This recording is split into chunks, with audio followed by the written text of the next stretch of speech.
Ladies and gentlemen, welcome back! Today marks the beginning of an extraordinary journey, one filled with mystery, adventure, and the unexpected. Picture this: a humble individual, deemed a loser by society's standards, stumbles upon a peculiar egg, igniting a chain of events that will forever alter their fate. From that egg emerges a remarkable creature, a waifu dragon, embodying both companionship and power. But before we delve into our tale, let's set a goal: 200 likes. I have full faith in each of you to surpass this milestone in record time. So, without further ado, let's embark on our adventure. Imagine a world where virtual gaming seamlessly intertwines with reality, birthing new professions and granting individuals extraordinary abilities. Ruins and dungeons dot the landscape, alongside enigmatic realms waiting to be explored. Yet, amidst this wonder, lurks a perilous threat: monsters, relentless in their pursuit of destruction. Here, individuals can amass experience, gather materials, and acquire equipment by confronting these beasts, enhancing their own capabilities in the process. But even the fiercest monsters pale in comparison to the awe-inspiring presence of the almighty dragons, mysterious, rare, and akin to deities in their power. Our story takes us to the esteemed third school of the Dragon Kingdom, where anticipation hangs thick in the air. Within its halls, a teacher fervently marks the board, announcing the commencement of the Junior Year Section 25 Professions Awakening orientation. The teacher addressed the students, emphasizing the profound significance of the upcoming Professional Awakening ceremony. Not only would it impact their chances of passing the university entrance exam, but it would also shape their future endeavors. Some students were engrossed in their own thoughts, while others attentively absorbed the teacher's words.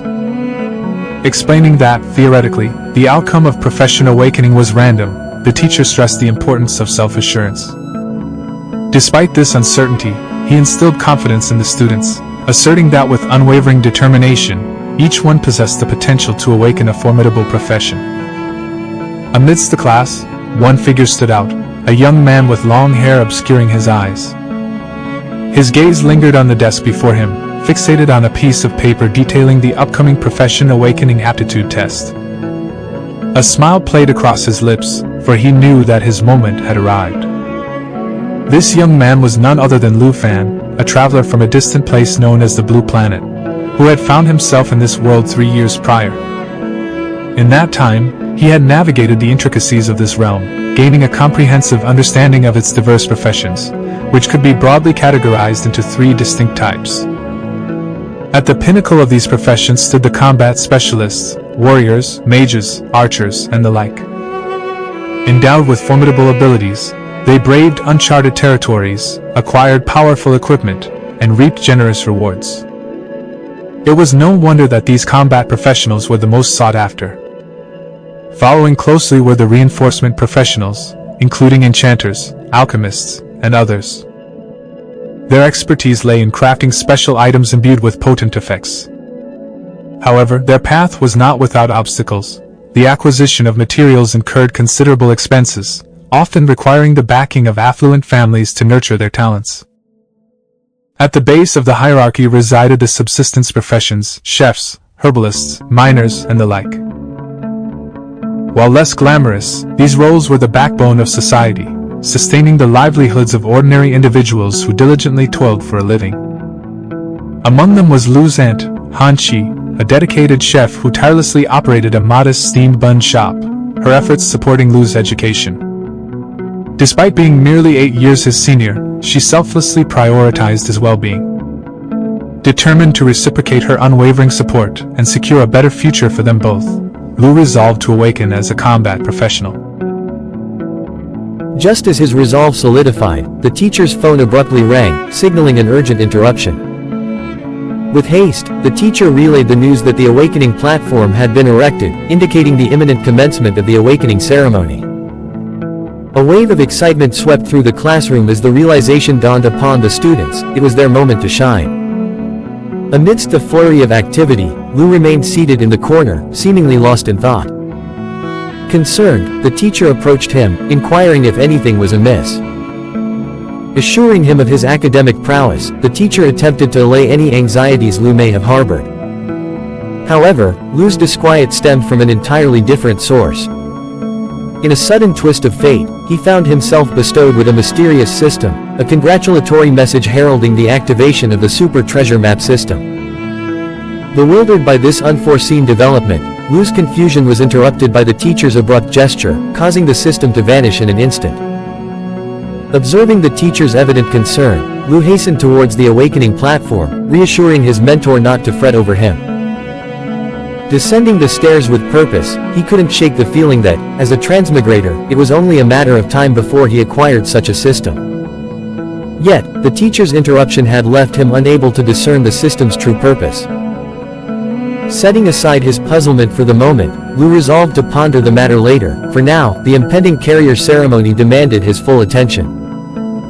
As the students congregated around the awakening platform, their nerves palpable, the teacher admonished them to maintain silence. The anticipation thick in the air as they gazed upon the crystalline centerpiece awaiting them.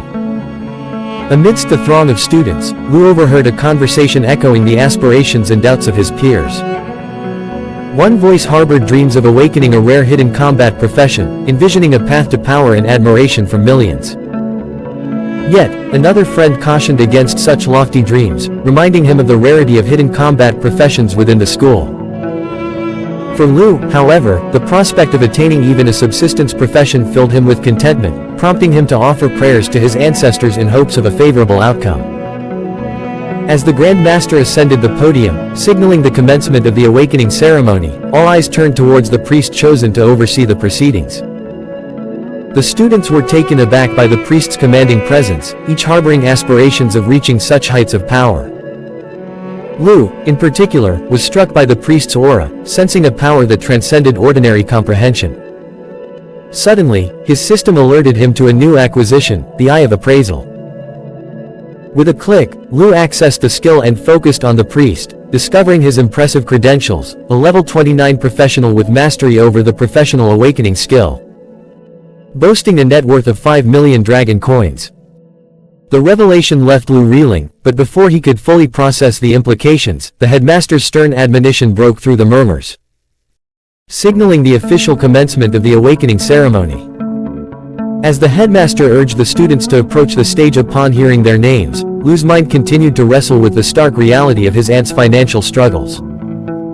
Even with a lifetime of bun selling, she couldn't hope to amass the wealth boasted by some of the individuals present.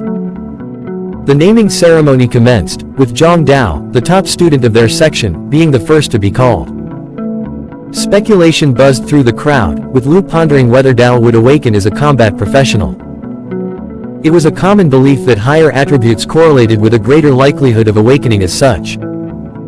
Amidst the whispers, admirers fawned over Zhang Dao, their affection palpable as they declared their love for him. As Zhang ascended the stage, the priest began his incantations. With the orb aglow, a fireball burst forth, signaling Dao's awakening as a pyromancer. The revelation left the students in awe, realizing they now had a formidable pyromancer among them. Envy simmered among the crowd, for Dao now possessed a bright and promising future. With a smirk, he conjured a fireball, his newfound allure drawing even more attention from the adoring girls, who clamored for his affection. Observing this spectacle, Lu grasped the transformative power of awakening as a combat professional, a path that promised to liberate him from his struggles and usher in a new chapter of prosperity. Amidst the headmaster's repeated admonishments for silence, the procession of professional awakenings unfolded. From herbalists to tailors to miners, each student discovered their destined path. Through this first-hand experience, Lu realized the stark reality that combat professions were indeed a minority, with the majority destined for subsistence roles. The allure of combat professions lay in their promise of boundless potential, contrasting sharply with the perceived limitations of subsistence roles. Yet, for many, awakening as a subsistence professional was still considered a favorable outcome, a sentiment echoed by a fellow student who highlighted Li Ping's predicament. Li Ping, hailing from Section 3, found herself burdened with the responsibilities of a reinforcement professional. Her family's financial struggles exacerbated by the costly nature of her newfound profession. Reflecting on Li Ping's plight, Lu felt a surge of anxiety, recognizing the precariousness of his own family's situation. The prospect of awakening as a reinforcement professional filled him with dread, knowing it would spell financial ruin for his family. However, as fate would have it, Lu's name was called, propelling him towards the platform. Amidst the sea of onlookers, he couldn't help but notice the lingering gazes of admiration directed his way, an unexpected distraction from the weighty decision that lay before him. As Lu approached the crystal, a sense of calm washed over him, dispelling his nerves. With hands placed upon the shimmering surface, the priest resumed his incantations. Suddenly, Lu was overcome by a vision, a red dragon, its fiery gaze locked onto him with intense determination. Meanwhile, the other students and teachers were taken aback as the ground began to tremble, golden light radiating from the crystal enveloping Lu in its glow. Their confusion turned to astonishment as a dragon materialized before their eyes, a phenomenon reserved for the emergence of a hidden profession. The revelation that Lu had awakened a hidden profession left everyone in disbelief. With a female teacher extending congratulations to Teacher Lai for overseeing the first such occurrence in their school's history. Recognizing the potential significance of Lu's awakening, the teacher speculated on the possibility of him becoming a formidable force in the Dragon Kingdom, capable of shaping his own destiny. On-screen, a magnificent red dragon wreathed in fierce flames captivated the audience's attention. Teacher Lai shared that it had been a decade since the last Dragonblood warrior emerged, rising to the pinnacle of expertise within the Dragon Kingdom. With hope in his heart, the teacher envisioned Lu following in those illustrious footsteps, poised to carve out his own legacy as a Dragonblood warrior. As the dragon fixed its gaze upon Lu and unleashed a deafening roar, students instinctively shielded themselves from the force of its impact. With a majestic sweep of its wings, the dragon took flight, vanishing into the ether as quickly as it had appeared. In the aftermath, the headmaster rushed towards Lu, eager to learn of his awakened profession, anticipating the illustrious titles of Dragonblood Warrior or Devatan Vakme. However, to the astonishment of all, Lu revealed himself as a Dragon Tamer. Shock reverberated through the crowd, the headmaster struggling to comprehend how such a grand spectacle could culminate in such a seemingly inconsequential profession. His frustration boiled over, echoed by the incredulous murmurs of the students, denouncing the Dragon Tamer as utterly worthless. As the awakening ceremony concluded, Lu found himself wandering the streets of Zonghai City, his thoughts consumed by the unexpected turn of events. His system flickered to life, revealing his newfound status as a level 10 Dragon Tamer, equipped with skills to command dragons and dragon-like creatures. Yet, his net worth, meager at just 239, served as a harsh reminder of his perceived insignificance. Memories of the disbelief and scorn he faced during the ceremony lingered, casting a shadow over Lu's thoughts as he contemplated the uncertain path ahead.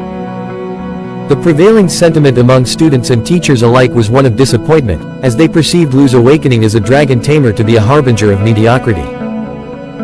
The consensus was rooted in the belief that humans stood no chance against the formidable might of creatures like dragons, rendering the profession seemingly impractical.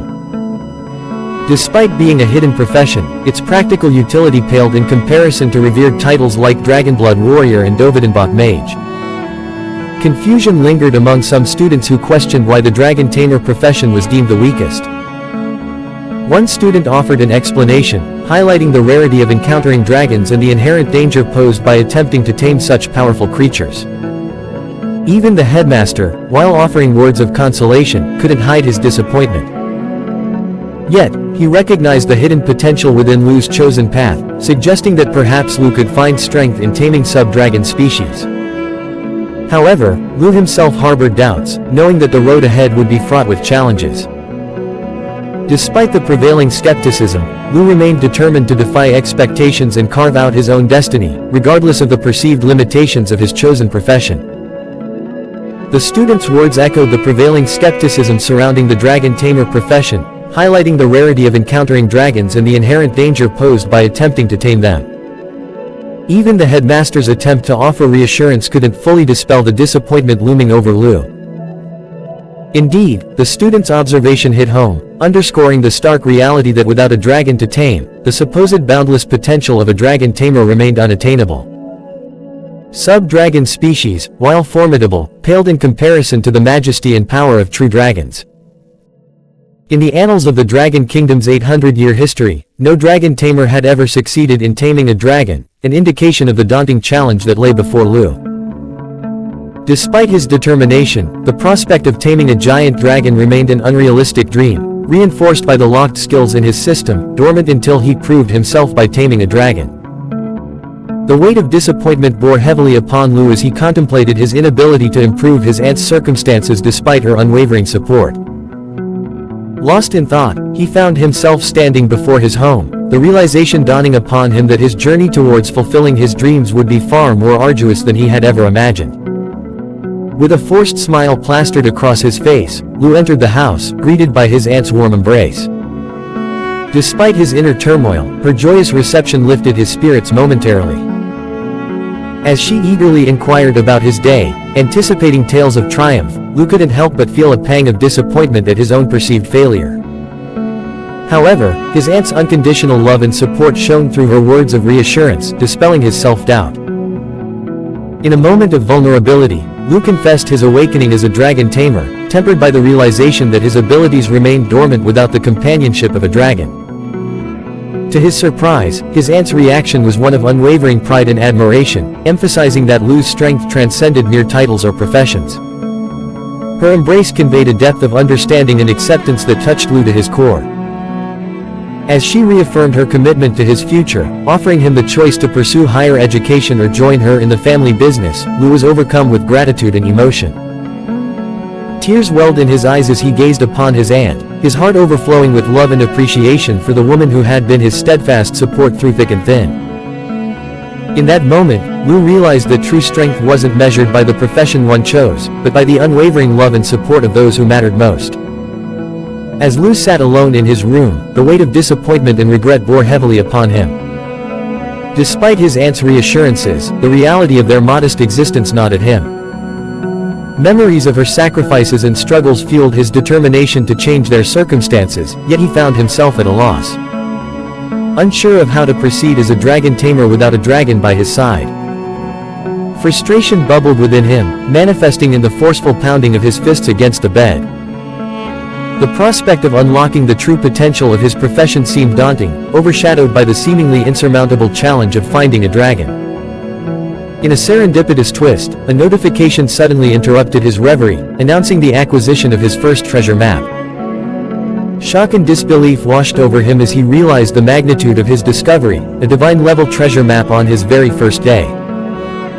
The revelation stirred a sense of curiosity and excitement within him, prompting him to delve deeper into the capabilities of his super treasure map system.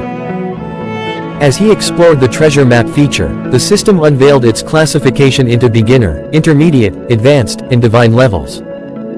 Along with the intriguing possibility of combining identical low-level maps. Lu's mind buzzed with newfound possibilities, igniting a spark of hope amidst the uncertainty that lay ahead. With determination renewed, he resolved to embark on this new adventure, determined to unlock the treasures that awaited him and pave the way for a brighter future for himself and his beloved aunt. As Lu absorbed the implications of the treasure map's revelation, a sense of determination ignited within him. The promise of treasures related to his profession offered a glimmer of hope, a chance to bridge the gap between his current predicament and his aspirations. With the divine-level treasure map as his last hope, he understood that seizing this opportunity was imperative for his future.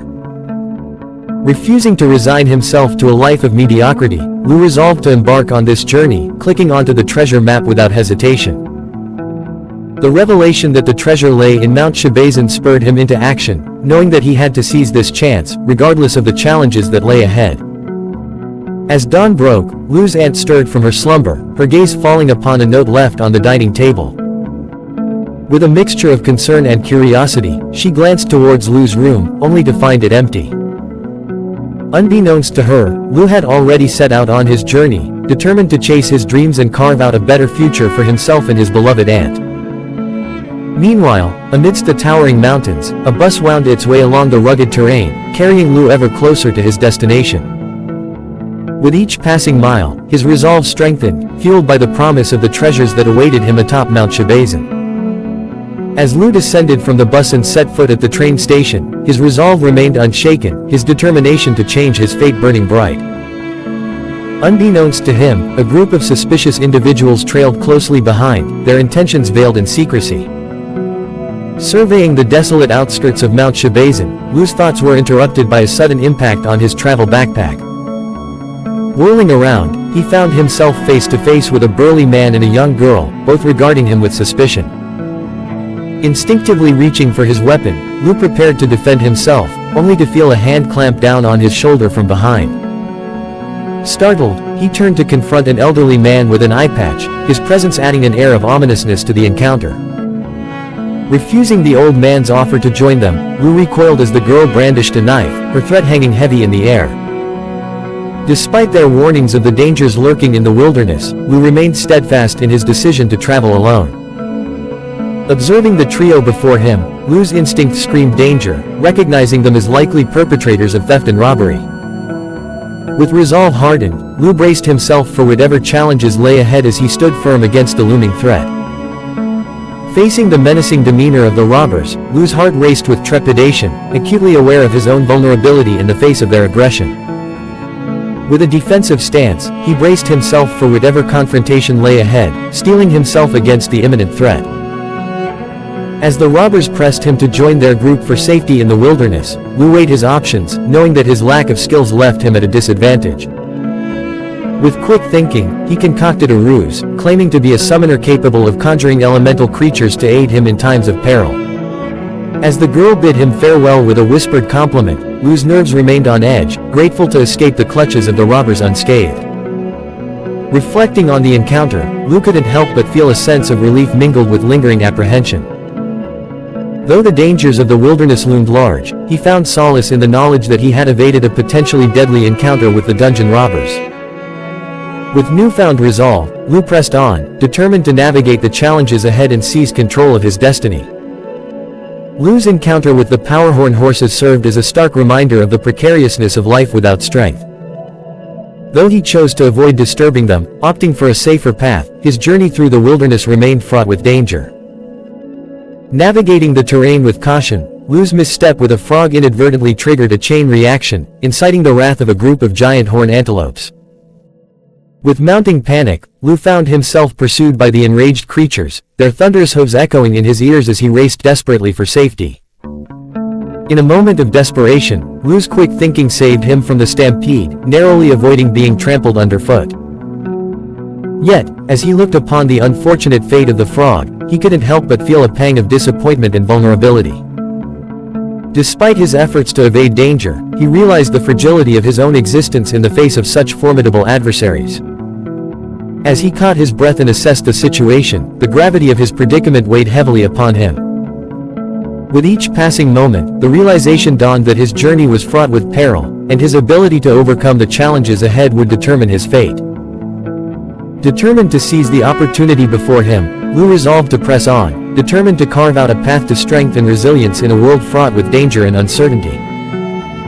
As Lu stood before the ominous rocks, his heart quickened with anticipation, knowing that the treasure map had led him to a potentially life-altering discovery. With a sense of awe, he approached the cavern nestled within the rocky formation, drawn by the faint red glow emanating from within. Entering the dimly lit cave, Lu's gaze fell upon a sight that filled him with both wonder and apprehension, a pitch-black egg, immense in size, resting ominously in the darkness. Realization dawned upon him as the system notification confirmed his suspicions. It was a black dragon egg, its level shrouded in mystery. As cracks began to form along its surface, heralding the imminent birth of a dragon, Lu's attention was suddenly diverted by a noise emanating from the surrounding underbrush. Reacting swiftly, he grasped his cleaver, bracing himself for the unknown threat lurking in the shadows. With a deft slash, Lu confronted the source of the disturbance, a bloodthirsty gray fox, its feral instincts driving it to attack. Engaging in a fierce struggle, Lu battled the formidable creature, each blow exchanged with adrenaline-fueled intensity. Despite the fox's vicious assault, Lu remained resolute, his determination unyielding as he fought to defend himself. Drawing upon his skills and instincts, he managed to gain the upper hand, overcoming the relentless onslaught of the bloodthirsty predator. As the dust settled and the threat subsided, Lu took a moment to catch his breath, his pulse still racing from the encounter. Turning his attention to the bloodthirsty gray fox, he reflected on its formidable abilities, a triple claw strike and bloodthirst recovery. A testament to the dangers that lurked within the wilderness. With the memory of the fierce battle fresh in his mind, Lu steeled himself for the challenges that lay ahead. Knowing that each obstacle he overcame brought him one step closer to unlocking the true potential of his newfound profession. Lu looked behind him at the dragon egg, which was going to hatch at any moment now. Lu knew that he didn't have much time or skills to deal with the creature. He thought that maybe he can stall the fox until the dragon hatches, and then use his dragon taming ability. But the fox has already lived onto Lu, and was into the air ready to attack him. Lu instinctively took out his hand to defend himself from the attack. He realized that the fox was too fast, and he can't wait for the dragon to hatch. Due to his hand onto the front, Lu was injured by the huge and sharp claws of the fox and decided that he cannot let the fox use the bloodthirst recovery. Lu had to deal with it when it prepares for the triple claw strike. Lu had already got one strike and two were still left. Lu blocked the second one with his cleaver and somehow dodged the third one by moving to the side.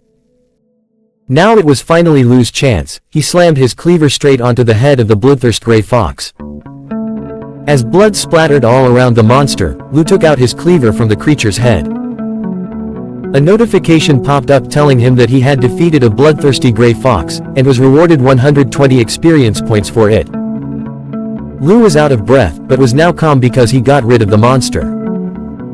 But suddenly, three shadows appeared behind of him, laughing loudly and complimenting Lu for taking the beast down.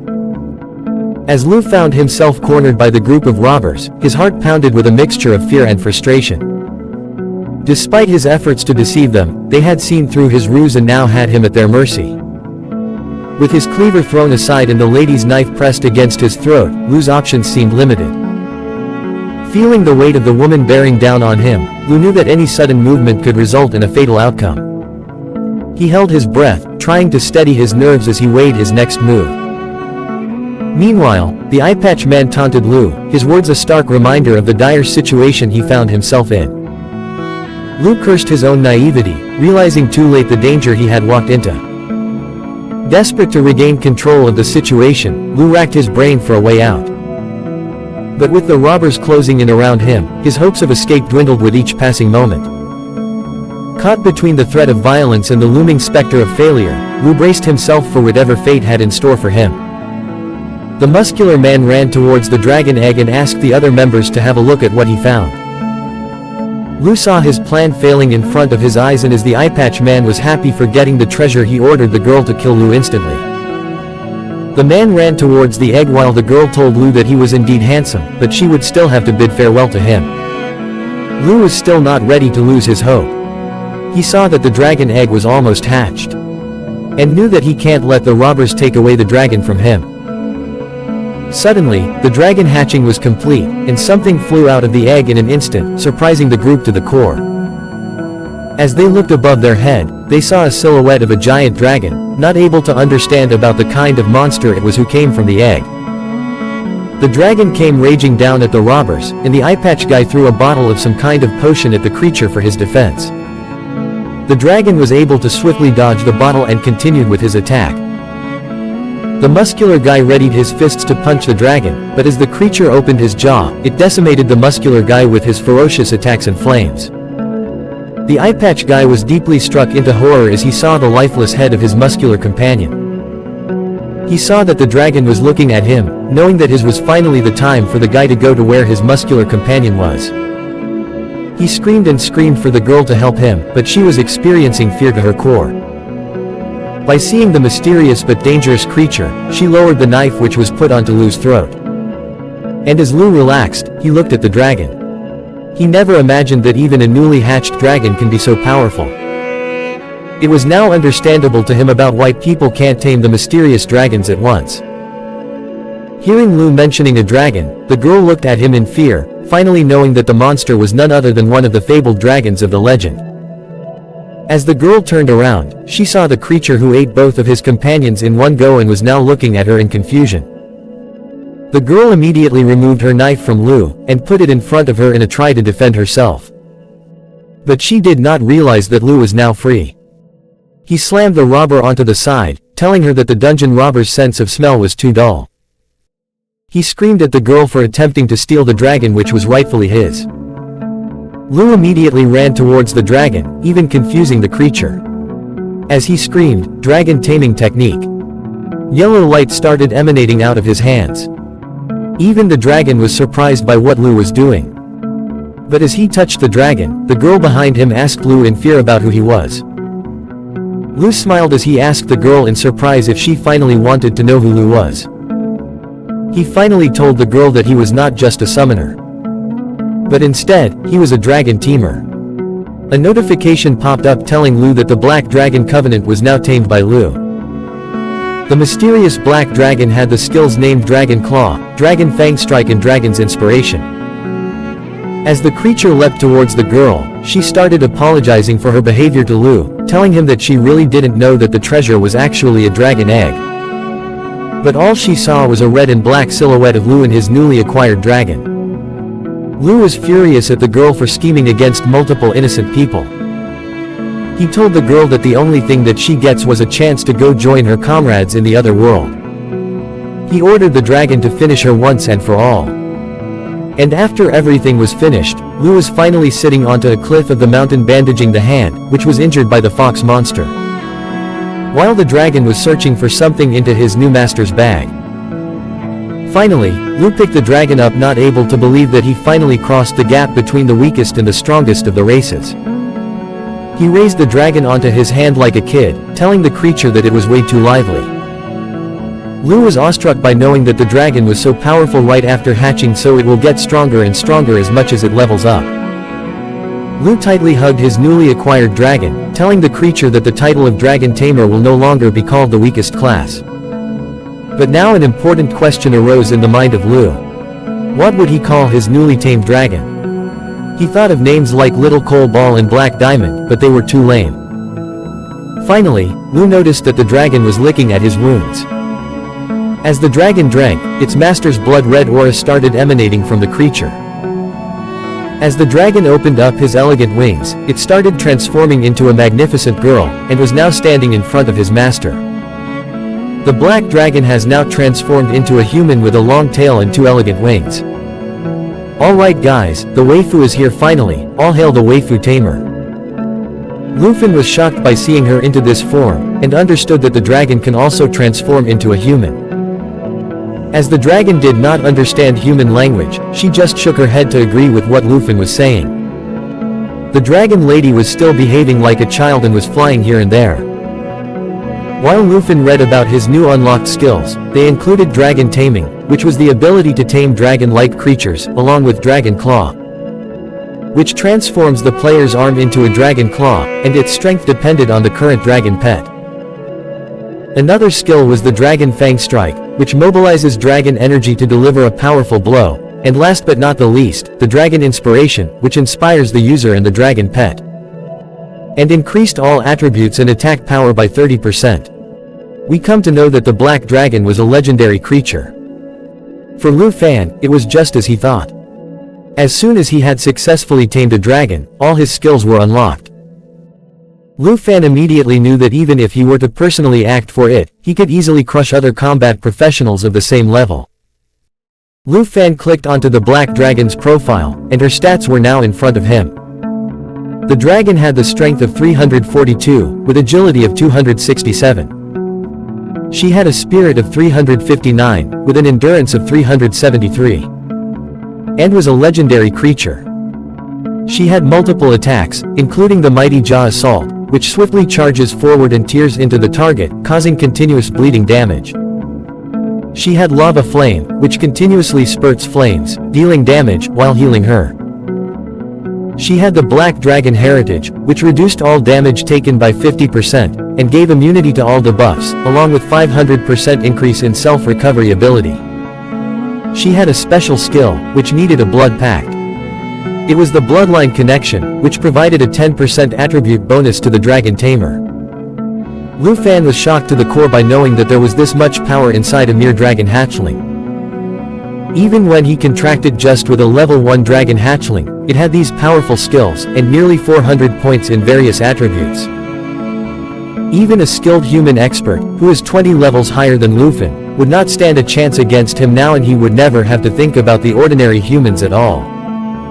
What was more was the bloodline connection, which directly doubled all of Lufin's attributes. He understood that the bloodline connection was the reason. He felt significantly stronger after successfully taming the black legendary dragon. Lufan was now very happy, and with her smile onto his face, he thought that it was as expected from one of the 3 strongest hidden professions. No matter how strong a hidden profession may be, it had no chance of winning against the dragon race, and without a doubt the Dragon Tamer was indeed the strongest hidden profession. And not the worst. Just then, he saw the dragon lady, who was eating the eggshells from which she hatched from. Lufan guessed that although the hatchling can transform into a human, it still behaves like a dragon, and a newborn one at that. But the question was still remaining where it was. What should Lufan call the dragon? Suddenly, his mind was struck by something, and he remembered that a little black dragon born during the night before dawn should be named Shiai. Even the dragon was delighted when she heard the name and smiled cutely. Lufan understood that the dragon was liking her new name. He was happy that even when the treasure hunting was dangerous, it was all worth it. He patted the dragon's head and asked her if she was hungry. Zio looked towards Lufan and nodded with a cute smile. As she finished the remaining eggshells, Lufan told her that it was time to go and hunt some monsters to fill her belly, while he was thinking that they cannot just go back home with an empty stomach. Lufan stood up and smiled. Lufan smiled, while thinking that the trial that determines whether he can enter the university is coming soon. And many students must be trying to hone their qualifications by seeking opportunities outside. The prestigious Southern Province's Top Scholar Award and qualification for the highest educational institution in the Dragon Kingdom that Lufan wanted to enter into was now within his reach. But he knew that even after what had happened, he could not take the entrance lightly, and leveling up and mastering skills should be the top priority for him and his dragon. Lufan started running with a smile, and Xiaoyu was following him with a smile on her face. Lufan told Xiaoyu that they were going to set off and head deep into the Mount Shi Basin, as there were monsters there that are even tastier than eggshells for the dragon. As they were advancing, Lufan and Xiaoyu suddenly heard some noises. They saw that a group of creatures was running towards them with insane speeds. Lufan immediately popped up the system, which told him that they were the plains hyena, and they had the attack of rending bite, which inflicted continuous bleeding damage on the target, along with putrefaction, which inflicted a disease debuff on the target. Once killed, they will drop the canine teeth, which was worth 95 dragon coins. Lufan knew that these bastards were more dangerous and tougher than the bloodthirsty gray fox. She also knew that even when he defeated the wild level 10 bloodthirsty gray fox, he also suffered a lot of injuries in the process. Remembering that, Lufan was hesitant to attack, but the dragon lady was already in the air with a devilish smile on her face, as she knew that she is going to get more food. Even Lufan understood that the lady wanted to take the lead. His eyes glittered with confidence as he thought that Mount Shi Basin was holding no danger at all for the strongest Dragon Tamer and his dragon. Both Lufan and Zio were smiling and advancing towards the plains hyena, ready to send them inside the dragon's stomach as her meal. The dragon flew high, and as the plains hyena roared, she took a deep breath, and her stomach started glowing and giving off a flame aura. Finally, she attacked the hyenas with her lava flame attack. And as the creatures were burning, Lufan and the black dragon were earning experience points. As Zio kept using her lava flame attack, Lufan was constantly watching the system, witnessing the increase in their levels. Lufan was finally at level 11, and the black dragon was now at level 3. He smiled while ordering Zio to not waste her time on the small fries. Both of them looked towards a den inside the mountain, and Lufan told Zio that a big guy has been waiting for them for a long time. 3 sets of eyes were giving off a piercing glaze to Lufan and her dragon, and finally, the creature came out of hiding. It had 3 heads, and they were clearly showing the killing intent of the monster. It was none other than the 3-headed blood lion, who was a level 25 lion-like creature with multiple attacks, including roar, which increased defense and attack, trample, which dealt significant damage within target range, and triple flame, which inflicts 3 instances of fire area damage. Upon defeat, the creature will give 23,790 experience points to the player. And we'll drop materials like Bloodlion's Tooth and Bloodlion's Skin. Lu Fan knew that for a level 25 elite boss typically, it would require a strong team of monster hunters just to approach. But he was a Dragon Tamer now, and he can do anything. He ordered Zio to go towards the three-headed lion to engage with him in a battle. As Lu Fan and Xiao were advancing, the lion used Roar and increased his defense and attack power for a certain period of time. Then he started charging a heavy attack, which was the Triple Flame. Lu Fan knew that this attack required some time to charge. And as he was running, he ordered Zio to coordinate with him to interrupt the lion's skill. Zio's body was engulfed in flame, and Lu Fan was now ready with his cleaver in his hand. Both of them jumped towards the three-headed lion, and we see that the dragon was transformed into his original form while using the mighty jaw assault. The black dragon immediately closed the gap between the creature and herself and finally bit the creature onto his face while clenching the other two heads with her sharp claws. The system finally told Lu Fan that the triple flame attack was interrupted successfully. He complimented his dragon for the good work she did and finally attacked with his cleaver while using the Dragon Fang strike, which mobilized Dragon Aura to unveil a powerful strike with the current weapon. With this final blow, the creature was dropped dead onto the ground, and both Lu Fan and the dragon jumped back at their place. The dragon was now again transformed into her human form, while Lu Fan was surprised by knowing that the elite monsters really helped him level up quickly. Lu Fan was now at level 14, and the dragon was now at level 9. Suddenly, the system notification popped up telling Lu Fan that the treasure map system was triggered. And a new treasure map for the day has been sent to him, seeing that a faint smile appeared onto Lu Fan's face as he wondered about what exclusive item for Dragon Tamers will this treasure lead to. He ordered Zio to come with him for the treasure hunting, and the dragon lady immediately agreed to her master's command with a smile. But the uncle told the girl that they did not have a choice. We come to know that the uncle was named Sanji, who was a warrior. He told the lady that the fortuitous realm required at least 5 people to activate, and they did not have enough people to open it. He suggested sending Miss Kai back to Zonghai City to bring more people. But he was interrupted by another lady, who was the Miss Kai the uncle was talking about. She was a rogue, and told the uncle that whatever he was planning would not work, because even with her agility, a round trip would take a day. We come to know that the blue-haired girl was Kin Q, and her profession was not yet known to us. She told everyone that the fortuitous realms appear randomly, and the rewards were higher than the regular dungeons. But the problem was that they only existed for 24 hours, and the uncle's plan was not able to be completed on time before the closing of the dungeon. Sanji consoled Kin that she did not have to worry about gains and losses like the secret realms, because depending on her strength, as long as she enters the top 10 universities, they themselves will provide the girl with secret realms. But Kin was still sad, and told the uncle that it was such a pity that they were near the secret realm, but have one member less. Suddenly Sanji heard something along with the rogue girl, and immediately turned around ready to attack. But they were surprised to see Lu Fan, who told them to not be nervous because he was just passing by the mountain. The uncle was shocked to the core by seeing such a young boy deep into Mount Shibesan. He told Lu Fan that the place was not meant for material hunting and that he should go back.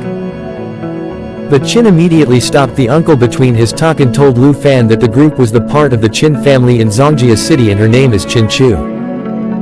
Even when she knew that it might be a bit abrupt, she asked Lu Fan if he wanted to team up her group temporarily. The girl even tried to tempt Lu Fan by telling him that he did not have to do anything and just enter the secret realm of chance with the group and when it would be done, Lu Fan will be paid a reward of 100,000 dragon coins. Hearing the prize, Lu Fan immediately stopped on his tracks and started considering the offer. He knew that if even the Qin family, who was the family of the richest man in Zongjia City, was after the secret realm of chance, then the final reward must be very rare. The girl was still talking and told Luan that they just needed help to gather the number of people required by the secret realm, and he did not have to do anything and just get his 100,000 dragon coins. As the scene shifts, we see that the group of the lady had 3 people before, but they have already gathered a paladin with themselves, but they were still one member short. The uncle was walking towards a huge purplish portal, which goes towards the secret realm, while he told Lufin to follow him quickly if he wanted the reward. He even told Lufin that it was such a rare chance, that he could not encounter it casually like this again. Lufin smiled at the offer and told everyone that he did not have much interest in money, but he was ready to help if the group can cooperate and follow the rules of distribution. The uncle along with the two ladies were shocked to hear those words coming out from a young boy. The Rouge lady immediately understood that Lufin was trying to say that he wanted to distribute the rewards in the secret realm based on their strength. And hearing that, even Lufin confirmed that this was what he wanted. Hearing that, Qin was deep in thoughts, while she thought that the whole group's average level was around level 20, and Lufin was even looking weaker than all of them. But still, he was so confident. The lady was not able to comprehend if the guy was just really confident on his skills, or was just an arrogant brat. But the group desperately needed one more guy for them to enter the secret realm of chance. So Kyn smiled while she put her hand forward and told Lufin that since he wanted to cooperate, then they should form a team in a cooperative way. She even told Lufin that the 100,000 dragon coins, which were promised previously, were still going to be his prize, because the group just to show sincerity to him. Lufin smiled while he shook the lady's hand and agreed to this deal. Finally, after the deal, Qin was happy and excited now, as she told everyone to get moving as fast as they can. But, Lufin was having something else in his mind. He thought that exposing his legendary dragon, Zio's identity in front of strangers in the wilderness will only bring trouble to them. So he decided to summon the dragon lady out, after he got the reward from the secret realm of chance. He even felt sorry for the dragon, but was not having any choice. Finally, Lufin got inside the portal behind everyone, and arrived at the secret realm of chance. As soon as he set his foot inside the secret realm, he saw a dark and desolated place with lifeless trees and a dense fog of purple color, which was spread all around them. A system notification popped up, telling Lufin that he was in the secret realm of chance and was standing in the morning village, which was a level 20 realm with solid difficulty and had a restriction that only people at least in a group of 5 can enter inside. Watching the eerie atmosphere all around them, Qin told everyone that this village was so quiet that they can hear only their own voices. The assassin lady analyzed the environment and told everyone that the air was so heavy and there was no sign of life in the fog which surrounded them. Meanwhile, Sunji was worried for Lufin, asking him to stay careful as he was empty-handed and did not have any equipment. But the uncle wasn't ready for a surprise. Lufin smiled while raising his hand up and a kind of flaming aura started surrounding him. Suddenly, a big black machete with dragon scales materialized into his hands and the system notification popped up telling us that it was an epic quality weapon with no level requirement for using it. It can only be used by Dragon Tamers and Dragonblood warriors, and it even had the skill to give the user the Dragonblood armor, which partially transforms the user into a dragon, increasing the power of dragon transformation. It even increased the strength by 65 and stamina by 30. Lufin thanked the advanced treasure map that happened to be triggered after defeating the three-headed bloodlion as it gave him the opportunity to replace his novice machete into this legendary weapon. Everyone was shocked to see this sudden revelation and Sunji asked Lufin if he was a newly transferred student rather than a material hunter because his weapon looked extraordinary.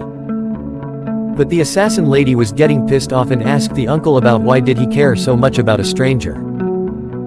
Everything was clear in her mind, and if Lufin had any evil intentions, she was confident that she will subdue him immediately.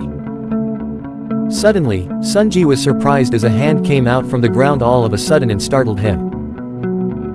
They were none other than the corrupt zombies of level 15, which would give 620 experience points along with corruption poison sac and 256 dragon coins upon killing. They had some dangerous attacks, which included hug and bite, which entangles and scratches the target, and continue to bite along with corpse poison, which was the poison into each and every attack of the zombie, which can cause the target to continue losing life points. Even the targets who die under the effect of corpse poison will become corrupt zombies themselves. Qin told the uncle to be careful as a horde of corrupt zombies came out from the ground beneath them and were ready to attack and infect the group with their corpse poison. But the paladin immediately put forward his shield and blocked the incoming attack of each and every corrupt zombie. A status window pops up and we see that he was Jia, who had a fighting profession and was a level 20 knight. The uncle backed down and stood along with the assassin lady while he complimented Jia for his instant help and counterattack. He himself had the combat profession and was a level 28 warrior.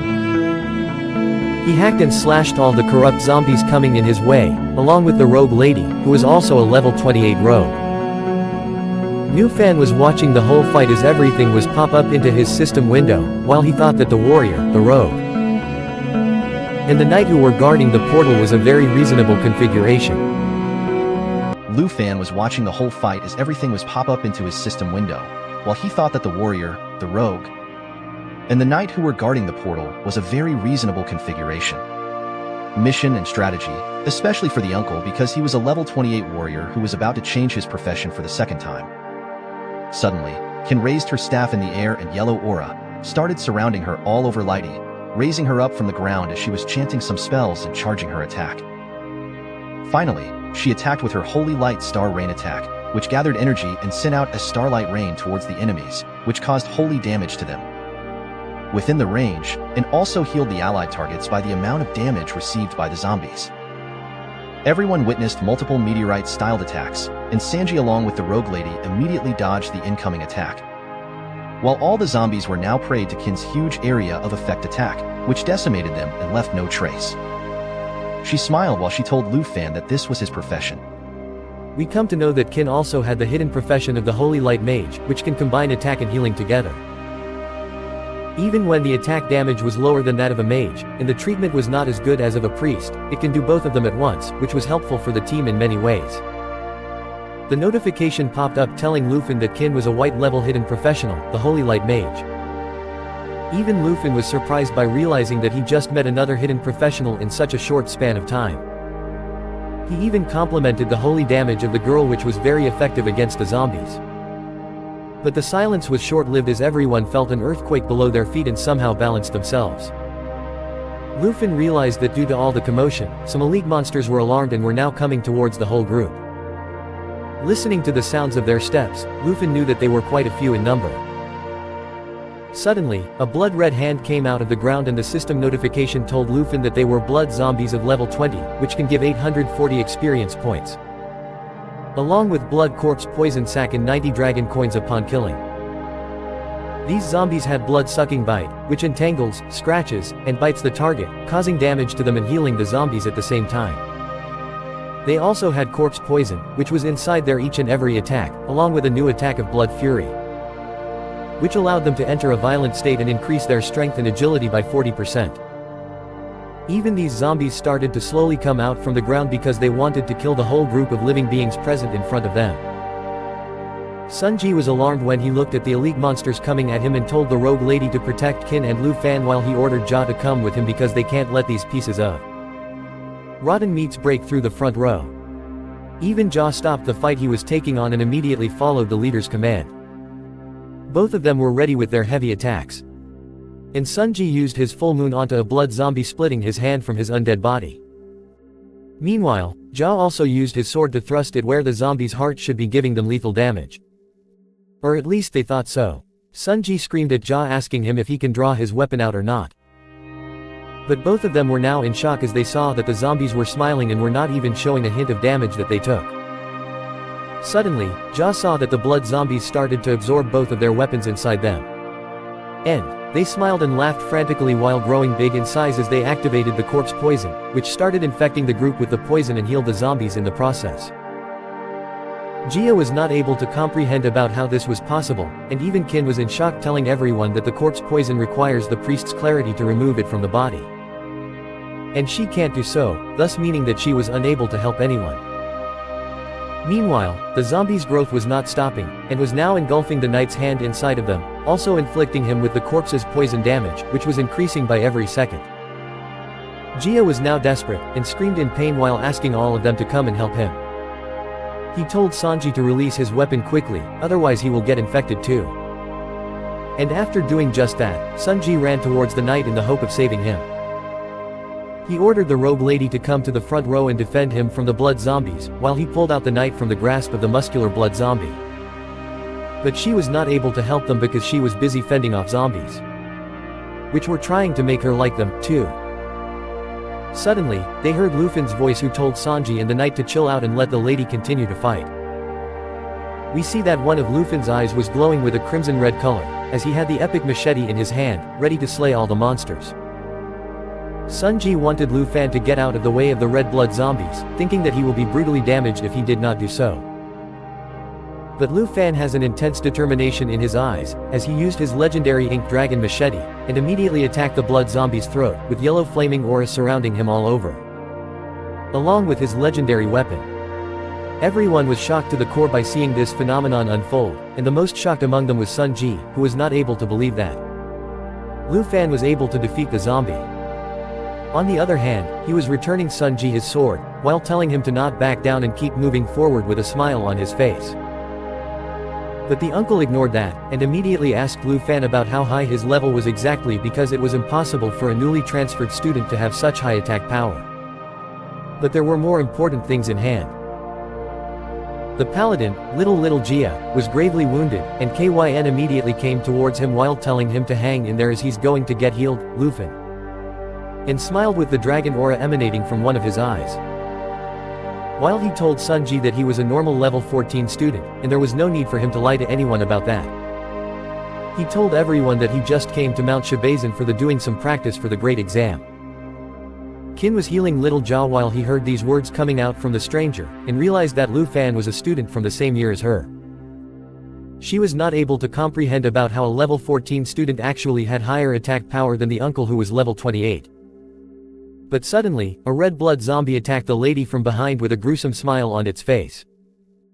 The robe lady jumped in between their way with her crossbow, while telling Qin to watch out. But to her surprise, the one he threatened to subdue was even faster than her, and immediately got to the zombie, pinning it down to the wall with, and lethally wounding the creature with his legendary machete. As he took out his weapon from the blood zombie, Lufan told everyone that the level of zombies in the village will only get higher and higher. He proposed an offer to them that he will fill the gap in the front row and asked them if they were okay with this decision. Sanji was thinking about this offer, while the ladies remembered a rumor about a person in the Jangai city, and wondered if that person was none other than Lufan. Qin smiled while telling him that they will count on him from this point on, and if he and the uncle lead the team in the front, the lady can take care of Little Jia and the robe lady will cover the rear. She even informed Lufan that the secret realm guardian should be in the village. Hearing that, Lufan told the group his name and started getting ahead of everyone while signaling them to come fast and go deeper into the realm. But hearing the name was a great shock to the whole group, as what they thought was indeed true, and Lufan was the rumored hidden class Dragon Tamer that recently awakened. But Qin was still not able to comprehend about how the Dragon Tamer was so strong when it was the weakest class. As the scene shifts, we see that Lufan and the others were now at the center of the village and were killing each and every blood zombie coming to their way. Lufan was fighting while he thought that Qin's profession cannot remove the corpse poison, and the teleportation gate only appears after defeating the secret realm guardian. Lufan realized that they have to hurry, or Little Jia will die in the secret realm as the corpse poison spreads, and then he might even turn into a zombie. But the robe lady wondered about why there was no trace of the secret realm guardian even in the center of the village. Little Jia noticed that some zombies were circling Sanji from behind, and there was a rustling sound coming from the debris behind him. He mustered up all the strength he had, and yelled at the uncle to watch out as he dropped down onto the ground and fainted. Seeing this, Qin ran towards him while yelling at him to hang in there. But then, a red beam of light started shining above the group from the debris. As they turned around, they saw a huge iron-skinned zombie with multiple heads and one main red eye which was coming towards them with insane speeds. We come to know that the iron-skinned zombie was a level 20 monster, which gave 40 dragon coins upon defeat along with 720 experience. It had the corpse poison attack, along with assimilation absorption, which absorbs the poison target and merges with itself, increasing the zombie's maximum HP. It even had steel skin, which made the iron zombie enter into an iron skin state, which increased its defense and endurance by 40%. Purple-head lady gasped as she knew that the secret realm guardian has appeared in front of them. Seeing the iron-skinned zombie, Lufin understood that little Jia's corpse poison has worsened to the point where it can attract iron-skinned zombies towards him. He screamed at the group to quickly defeat the zombie before it tries to assimilate and absorb the paladin.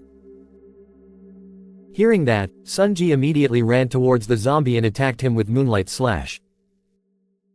But to no avail, his slash was not even able to give even a single scratch to the iron-skinned zombie. Even Lufin jumped into the fight once again, while awakening his dragon aura. Because he knew that there was no time left to him for letting the zombies attack slowly because the corpse poison was spreading very fast. He immediately took his black machete and pierced it through the iron-skinned zombie's main red one eye, but to no avail. Nothing happened to the creature, because he was now into the steel skin state, which was increasing his defense and endurance by 40%. Lufin looked at his ink dragon scale machete, while he thought that he needed 2 more hits, but they must be faster because they had no time. And the zombie can come and absorb little Jia at any time now. Suddenly he looked at the status window, and saw the dragon blood armor skill which transformed the user partly into the dragon.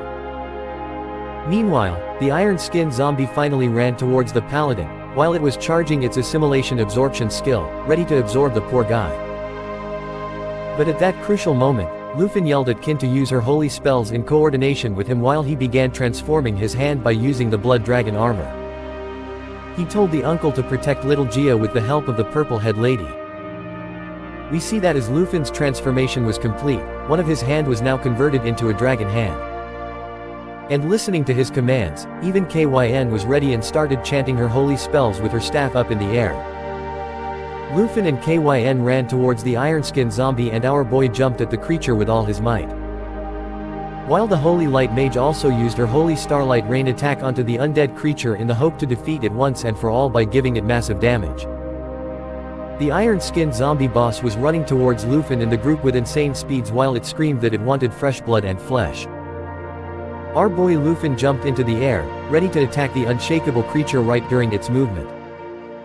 And we see that suddenly the monstrous iron-skinned zombie started disintegrating and its skin started falling bit by bit. Looking at that, everyone was surprised, while the purple-head lady realized that the zombie was disintegrating as it increases its speed. Hearing that, the uncle understood that the iron-skinned zombie always relied on constant fusion and absorption technique to become huge and to maintain its body. Lufan instantly realized that if the iron body was not the original iron-skinned zombie, then the original body must have been wrapped inside all the iron. Sunji Gave was too impressed with our boy's thinking capabilities and instant action. Over many years serving the Qin family, he had already seen all kind of masters, but had never seen someone like Lufan because he was definitely a hidden profession. Suddenly we see that the iron-skinned zombie's skin disintegrating too much. And finally, the original head of the zombie creature was now in front of everyone. Noticing that Qin told Lufin about it, and he started running towards the body once again with insane speeds as he transformed his hands into the dragon hand like before. Our boy jumped with all its might and punched the red crimson eye of the iron-skinned zombie with his dragon hand while clenching its red eye into his hands and decimating it with the firepower. The zombie started screaming in pain and agony as fire burned his original body down to smithereens. Finally, the zombie was completely destroyed and our boy Lufin landed onto the ground while undoing his hand transformation and getting his legendary black machete back into his hands. Seeing this, everyone was shocked to the core, not able to understand about how a freshman was able to defeat the guard of the secret realm of chance. Even Qin was a little tense as she had never seen a powerful skill which can easily make a level 20 boss drop dead before. She just wanted to know about who Lufin exactly was. As the smoke clears, we see a silver chest which was the iron-skinned zombie's treasure box of level 20. Seeing that Qin sighed as she told Lufin that her group will abide by the agreement and distribute the rewards according to the rules. She even apologized to Lufin because they were not familiar with each other before, and the whole group looked down on him without realizing his true power. And it was them who were rude to the boy even when he was not. Hearing that, even Sunji complimented Lufin, telling him that he was definitely capable of passing through the secret realm all alone. And now it seemed that the whole group was there to make up for the number instead of Lufin himself. With a smile, Lufin thanked the uncle while telling Qin that she should be the one to distribute the rewards to the group. Hearing that, Kin opened the chest, but everyone was shocked by seeing the rewards. As the chest opened, it had multiple bottles of strength potion, which was the normal quality consumable, and increased strength by 2 points when consumed. The chest also had multiple antidote potions of rare quality, which eliminate core poison when they are consumed. But seeing that the purple-head lady doubted that the rewards from the secret realm of chance were too underwhelming, the chest also had the morning bracelet of excellent quality, which required level 10 to wear, and increased strength points to 16, and endurance to 17. Looking at the bracelet, even Sanji was now in doubt, thinking that all the rewards were very shabby. And it was not quite right considering that the iron-skinned zombie was the secret realm's boss. Hearing everyone, even Lu Fan, started thinking about what the real matter could be. Meanwhile, the girl wanted the uncle to make little Jiha drank the antidote potion, so that he can be cured as soon as possible from the deadly poison inside his body. After distributing all the rewards to everyone, Kin smiled as she gave the morning bracelet to our boy Lufin while telling him that he deserved it along with the strength potions and antidote potions. He smiled while thinking that the Kin family was really a very disciplined one. Sunji made Jiha drink the potion so that he could recover from the deadly poison which was infecting him. After giving all the equipment, Kyn started wondering about how strange it was that she defeated the boss but can't see the portal to get out of the secret realm of chance yet. Lufin was equipping the morning bracelet as he noticed something ominous coming towards their way while the purple-head lady suggested everyone that they should start looking around for the portal. But hearing that our boy screamed at the ladies to not move an inch, Lufin was able to see at his system that even when they defeated the blood zombies and the iron-skin zombies, they were not the final boss of the morning village. And someone was still left. Hearing that, Sanji exclaimed, asking Lufin about the basis of his surety that someone was still left. But before Lufin can even answer, Kin told the uncle that as a holy light mage, even she can sense a very dark existence not too far away from them. We come near the lakeside of the morning village and see that it was all dark and gloomy, with the water giving off a stench not bearable by anyone at all. Even the group instantly agreed that if the lady says that someone is nearby, then something must have happened. And for that matter, the secret realm of chance was not that big either. So, maybe they have missed to check a place when they first entered inside the morning village. We see that inside the water there was a big tentacle monster with multiple gruesome eyes and red crimson pupils, which are seething in anger due to the whole group defeating many of its minions. Lufin was sensing everything, and knew that the imminent danger was coming sooner than anyone could think. Suddenly, we see that multiple tentacles with a large number of eyes come out of the ground, and everyone was shocked to the core while they maintained the space between them and the monster. Even the status window was not able to tell about what the monster was and what its level was. Realizing that Lufin was right all along, Sanji understood that this tentacle monster must be the final boss. Everyone got away from the gruesome tentacle hands while Sanji tried to defend them with his red crimson sword. But as multiple tentacles attack him, he got thrown several meters from where he was standing due to the sheer force and power of the monster tentacles. Seeing that everyone was surprised that their highest level member of the group was now knocked onto the ground, suddenly, Kin sensed that the tentacles were looking at her from all around. And the next moment they tried to grab the lady with insane speeds. In the midst of chaos, the lady was not able to comprehend about what was happening and can only scream and not do something. But our boy Lufin comes like a blazing fast turret and instantly catches the lady before the monster can get a hold of her. Even the lady can't stop blushing after seeing this heroic act of our boy. But we see that tentacles still attacked Lufin and threw him onto the ground along with the lady. The other group members immediately ran towards the couple while the purple-head lady asked Kin if she was okay. Again, no one cares about the real hero in this story. But anyways, suddenly we see a dark purple aura coming out of the river water in an instant, while the purple-head lady was stunned in deep fear. Everyone turns around and starts running towards the monster, and we see that the whole monster finally came out of the pond. While in the middle of the tentacle body, a lady with long hair and chained hands were looking at the whole group in anger and disgust. Let's call her mommy boss from now. I think it suits it more. The lady was the morning corpse of level 25. Who was really the boss of the secret realm with a strength of 27 and agility of 183 along with spirit of 150 and stamina of 266. The lady was entangled with corpse aura and spreads it all the time, which decreased all attributes of all creatures in the secret realm by 20%. She also had the chain whip, which caused a lot of damage when it reached the target. She had resentment explosion, which exploded the accumulated resentment and drives back all approaching enemies and inflict corpse poison. We see that the grieving mommy boss with chains shackling her hand was now standing with the help of her tentacles, looking at Sanji along with the others. While the purple head lady was surprised by looking at the real boss of the secret realm. As little Gia was now conscious, he wanted to fight the boss too. But Sanji calmed the paladin down, telling him that he can still fight, and he will protect everyone including Gia, until he fully recovers. But as Gia still wanted to fight, Sanji turned towards him, telling him to not force himself as soon as his body was just gaining some energy. But the uncle didn't notice that the tentacles of the mommy boss were going to slam him from above. Suddenly, the uncle looked at it and was somehow able to block the tentacle with his word. And Luffy ran towards the real monster with his big black legendary machete into his hand. He knew that the uncle and little Gia were barely holding on against the boss and that they can only rely on him to really defeat the boss. Luffy immediately realized that as long as the boss was still a zombie, there was only one way to defeat it. Luffy looked at the original body of the mommy boss, who was actually controlling the tentacles, and immediately jumped towards her. But seeing that, the mommy boss made a distorted face, and her mouth opened weirdly as she started screaming at our boy Luffy. The creature activated the Corpse Kai envelopment, which emitted Corpse Kai constantly, reducing all the attributes of creatures in the secret realm by 20%.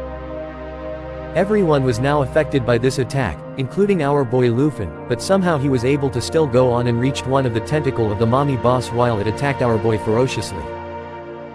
Luffy jumped onto the chain which was shackling the mommy boss and started running on it to reach the main body as soon as he can. Even the main body was shocked by this behavior of her boy, but Kin immediately warned Luffy to watch out from the iron shackles of the mommy boss. The main body immediately started using the chain lash attack, which whipped the chains from the sunken lake towards its targets, causing massive damage. Just after this attack, Luffy was not able to maintain its balance onto the chain and started falling off with the machete still into his hands.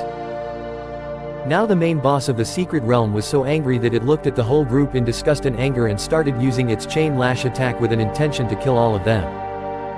Sanji immediately blocked the chain and told Kin to be careful while fighting the secret boss. The purple head lady and little Gia were also defending from this attack, but the paladin's shield already broke from just one impact of the secret boss. Luffy was still on the offensive, trying to somehow reach the main body.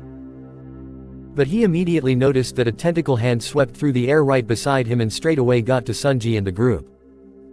While the monster told Luffy that if he continued to resist its attack, the whole group is going to die.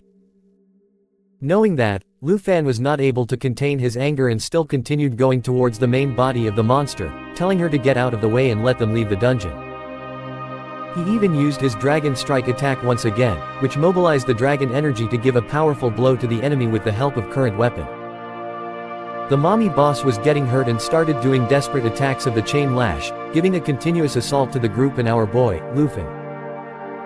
He finally used the dragon blood transformation and transformed its hand into a dragon glow, which helped him to break all the chains attacking him and the whole hunter group. Luffy finally landed onto the ground after he broke all the chains of the lady which were attacking them. Sanji even told Luffy that the boss was not something that they can deal with right now, and he even advised Luffy that they should retreat first and strategize about dealing with this secret boss. Even Kin was worried about Luffy, and she told him that the whole group in bad shape and they were of no match of the secret boss. She even added that they will all be in great danger if they did not get out of the secret realm right now. But as the grieving lady was still looking at Luffy and was ready to attack once more, he told the whole group that they should retreat to the village first, where the zombies have already been eliminated. He gave the task to the uncle and the purple head lady for them to make sure that the other two people of the group should be safe. Hearing that, even Kin was deeply worried, asking Luffy about what will he do by staying near the main mommy boss. Hearing that, Luffy dismissed the group with his hand, while telling Kin that he will defeat the boss no matter what it took. And he once again told the whole group to retreat quickly. Hearing that, even the purple head lady liked the idea of Luffy, and asked Kin to retreat with them. The lady was deeply disappointed that they cannot help Lufin at all, and he had to deal with the monster alone. But on the other hand, Lufin raised his hand into the air, and a flaming aura surrounded the battlefield. While opening that portal, he thought that even without the debuff of 20% reduction in attributes, which was given to the group by the grieving mommy boss, the whole group would still not be able to help our boy Lufin that much. So instead of making them struggle, our boy wanted to have someone who can really cooperate with him and can really deal with the real boss of the secret realm. The mommy boss was still angry at Lufin, and was looking at him with a killing intent, but even the creature was not able to comprehend about what was happening. Suddenly, Lufin told someone to come out of the portal and join our boy for some fun. Seeing that, the black legendary dragon came out of the portal and immediately grabbed the tentacles of the secret boss with her jaws. Everyone was shocked to the core by this sudden revelation of Lufin's secret. They were not able to believe that they were actually witnessing the presence of a mighty dragon in the secret realm. We see that even the dragon was way bigger than she was before, when Lufin got the dragon for the first time.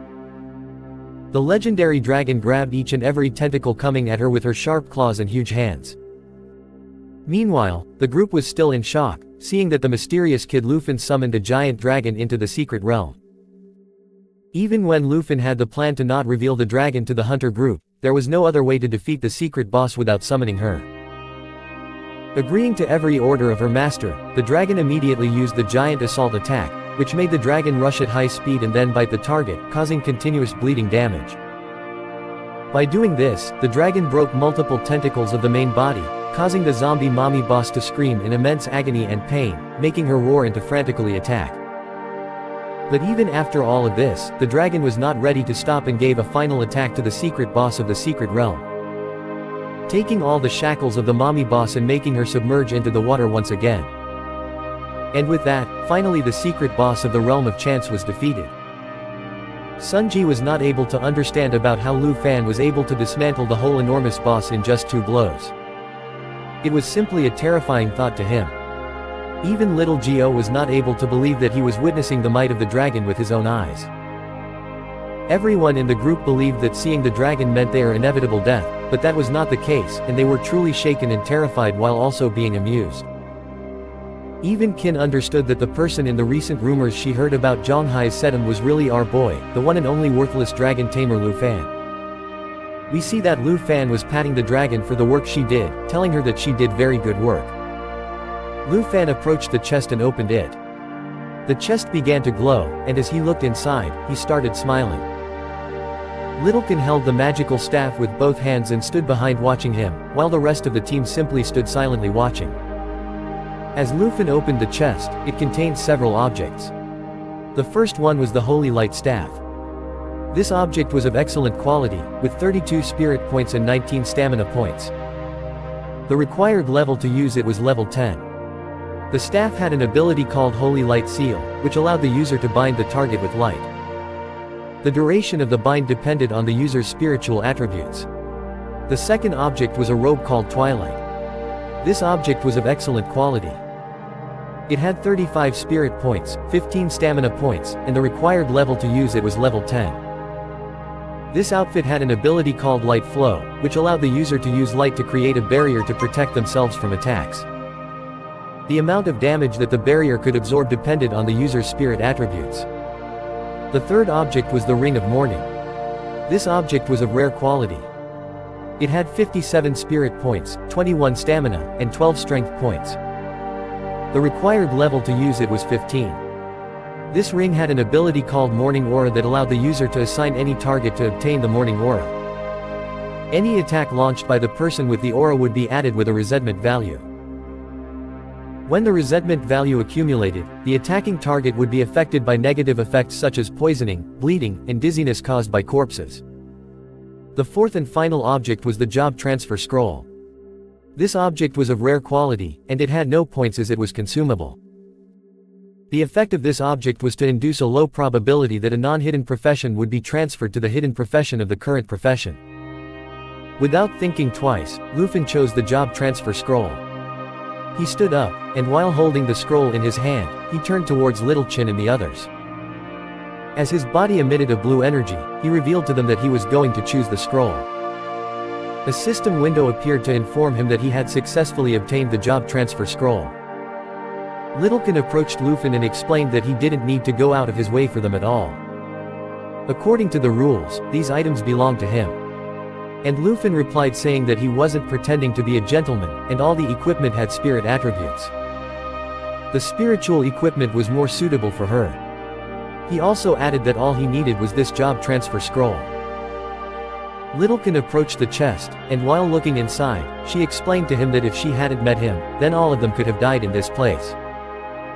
Lufin simply stood still, watching without saying a word, wondering what she was planning to do. Several seconds later, after looking into the chest, she took out the mourning ring from the chest. She extended her hand towards Lufin, and while looking into his eyes, she asked him to please accept this ring. Wait a minute, is this a proposal? Our Giga Chatboy has secured a second waifu, guys. Without thinking twice, Lufin grabbed the ring, and while he was holding it in his hand, he closed his eyes and imagined doing naughty things with her. With a smile thought that if she acted this way, then he couldn't do anything. Little Chin stood up, and while holding the magic staff, she started staring into Lufin's eyes and began to blush, while imagining doing dirty things to him. Wait, what the stop it? Get some help. She started wondering what else he hadn't shown to her. He was a very difficult person to figure out. While the dragon lady was playing with the filler guy, Uncle Sanji approached them, and while looking at Lufin thought that he was a very interesting person. Purplehead also approached them, and while looking at Lufin, she smiled and explained to Littlekin that it was time to prepare to return. That same night, several hours later, Lufin returned to his Aunt Hanchi's bun shop. She threw herself into his arms, closed her eyes, and explained that this was too dangerous because just by listening to him. I am getting a different kind of feeling from this interaction, guys. Maybe it's just me, but you can let me know in the comment section, what do you guys think? She continued saying that she started getting scared since he had encountered so many dangers in the past few days. Upon hearing this, Lufin became somewhat confused. While he was staring into his aunt's eyes, he asked her what had happened. He also requested that she release him quickly since he had been in the wilderness for several days. And his clothes were very dirty. Instead of letting go, Hanki hugged him even tighter, closed her eyes, and while crying, explained to him that Lu Fan wasn't dirty at all. Indeed, it's a tight hug, everything in between is getting squished. She also added that because he had left without informing her, she hadn't been able to close her eyes during the past nights out of fear that once she woke up from sleep, her beloved Lu Fan wouldn't have returned home. Lu Fan closed his eyes, approached her, placed a hand on her back, and with a pleasant smile, apologized for leaving without warning. He also asked her not to worry, because he would never let her worry again. Whatever you guys say, this chapter is going sideways. I think our Giga Chad boy has an aunt with benefits, and a cute one indeed. While he was wiping her tears away with his hand, he closed his eyes and explained with a smile that everything was fine. He also asked her to stop crying. Upon hearing this, she stopped crying and thought that Lufin was a very good person. Then she turned to one side and began stroking the head of the dragon Xiaoya, who sat on the floor, closed her eyes, and started smiling because she was enjoying it a lot. While she was looking at Xiaoya, she explained to Lufin that she had been very surprised when she first saw her. She also added that such a cute girl like her was truly an extremely powerful dragon. Lufin simply smiled at this statement. Hanki approached Xiaoya and asked if she had not eaten enough in the past few days, so she asked her if she was hungry.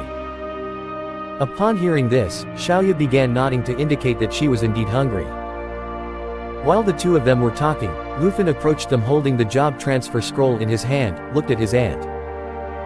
He started explaining that this was the reward from the dungeon that he had specifically chosen for her. He brought the scroll closer to her and explained that if she changed from one job to a hidden job, then she would no longer have to keep watching this bakery. Hanki stood up and explained that she couldn't use the job transfer scroll because it was too expensive. She advised him to simply sell it, since as he had left the weapons and equipment with the little Quinn of the Qin family. She recommended him to buy equipment so that his results would be the best during the big exam. Just before she could finish speaking, Lufan took out his mobile phone and showed her the balance he had in his bank account. He had a pleasant smile on his face as he explained to her that he no longer lacked money or equipment. Seeing that Lu Fan had so much money in his bank account, she was amazed. He approached her and explained to her that he had sold many of the materials he had collected during this trip. He also added that his travel companion, Little Chin, had promised him a reward of 100,000 yuan. After explaining this to her, he asked his aunt to believe his words as they would never have to worry about money again. Upon hearing this, Han Chi approached him, clenched her fist, and while looking into his eyes, couldn't help but shed a tear of joy. Lu Fan began to bring the job transfer scroll closer to her, and insisted that it was better to use it now. She simply extended her hands towards the scroll, and while looking at Lu Fan with a happy expression, she thought he was right. She opened the scroll and it started to shine while her body emitted a blue energy. Her hair and dress began to float, leaving her surprised. Several seconds later, slowly the scroll began to disappear and she was floating in the air with the help of 2 helium balloons. She started floating in the air and absorbed the energy from the scroll. Lu Fan was covering his face with his hand due to the intense light. He looked at Han Chi and asked if she had been successful. While her body was still surrounded by blue energy and her hairs were floating, she slightly turned toward Lu Fan and explained to him that she had succeeded as she had obtained the best hidden occupation of a chef called Enchantment Chef. Lu Fan was surprised and asked her if there was anything special about this new, hidden profession. She explained to him that she had a skill called enchantment cooking that allowed her to prepare food with various buffs. Lu Fan praised her, saying that his aunt's cooking was very good, so the additional attributes were going to be very high. Upon hearing this, she started smiling and explained that he was just speaking highly of her. Lu Fan decided to change the subject and asked her where Xiaoyi had gone. Xiaoyi had taken advantage of the fact that the two of them were talking to go to the kitchen and eat all the food. After filling her stomach with all the buns, she fell asleep on the ground. That same night, in the study room of Qin's family villa, Qin Kui went to her father's office and sat on a sofa. While her father was sitting in an office chair holding a champagne glass in his hand, he turned towards her and asked if it had really been a dragon tamer named Lu Fan who had summoned a powerful black dragon that saved your lives. Qin Kui closed her eyes and explained to him that her stubbornness had almost cost them their lives. She continued saying Lu Fan was too strong, despite both of them having hidden professions. The difference between her and him was like that between a firefly and the moon. While her father was swirling his wine glass, he started looking outside through the window, and asked her if she had told anyone else about the dragon. She replied that she hadn't because she had made a promise to Lu Fan that the matter regarding the dragon would not be revealed outside by the Qin family. Her father Qin Shanhai turned his head towards her and praised her for doing a good job.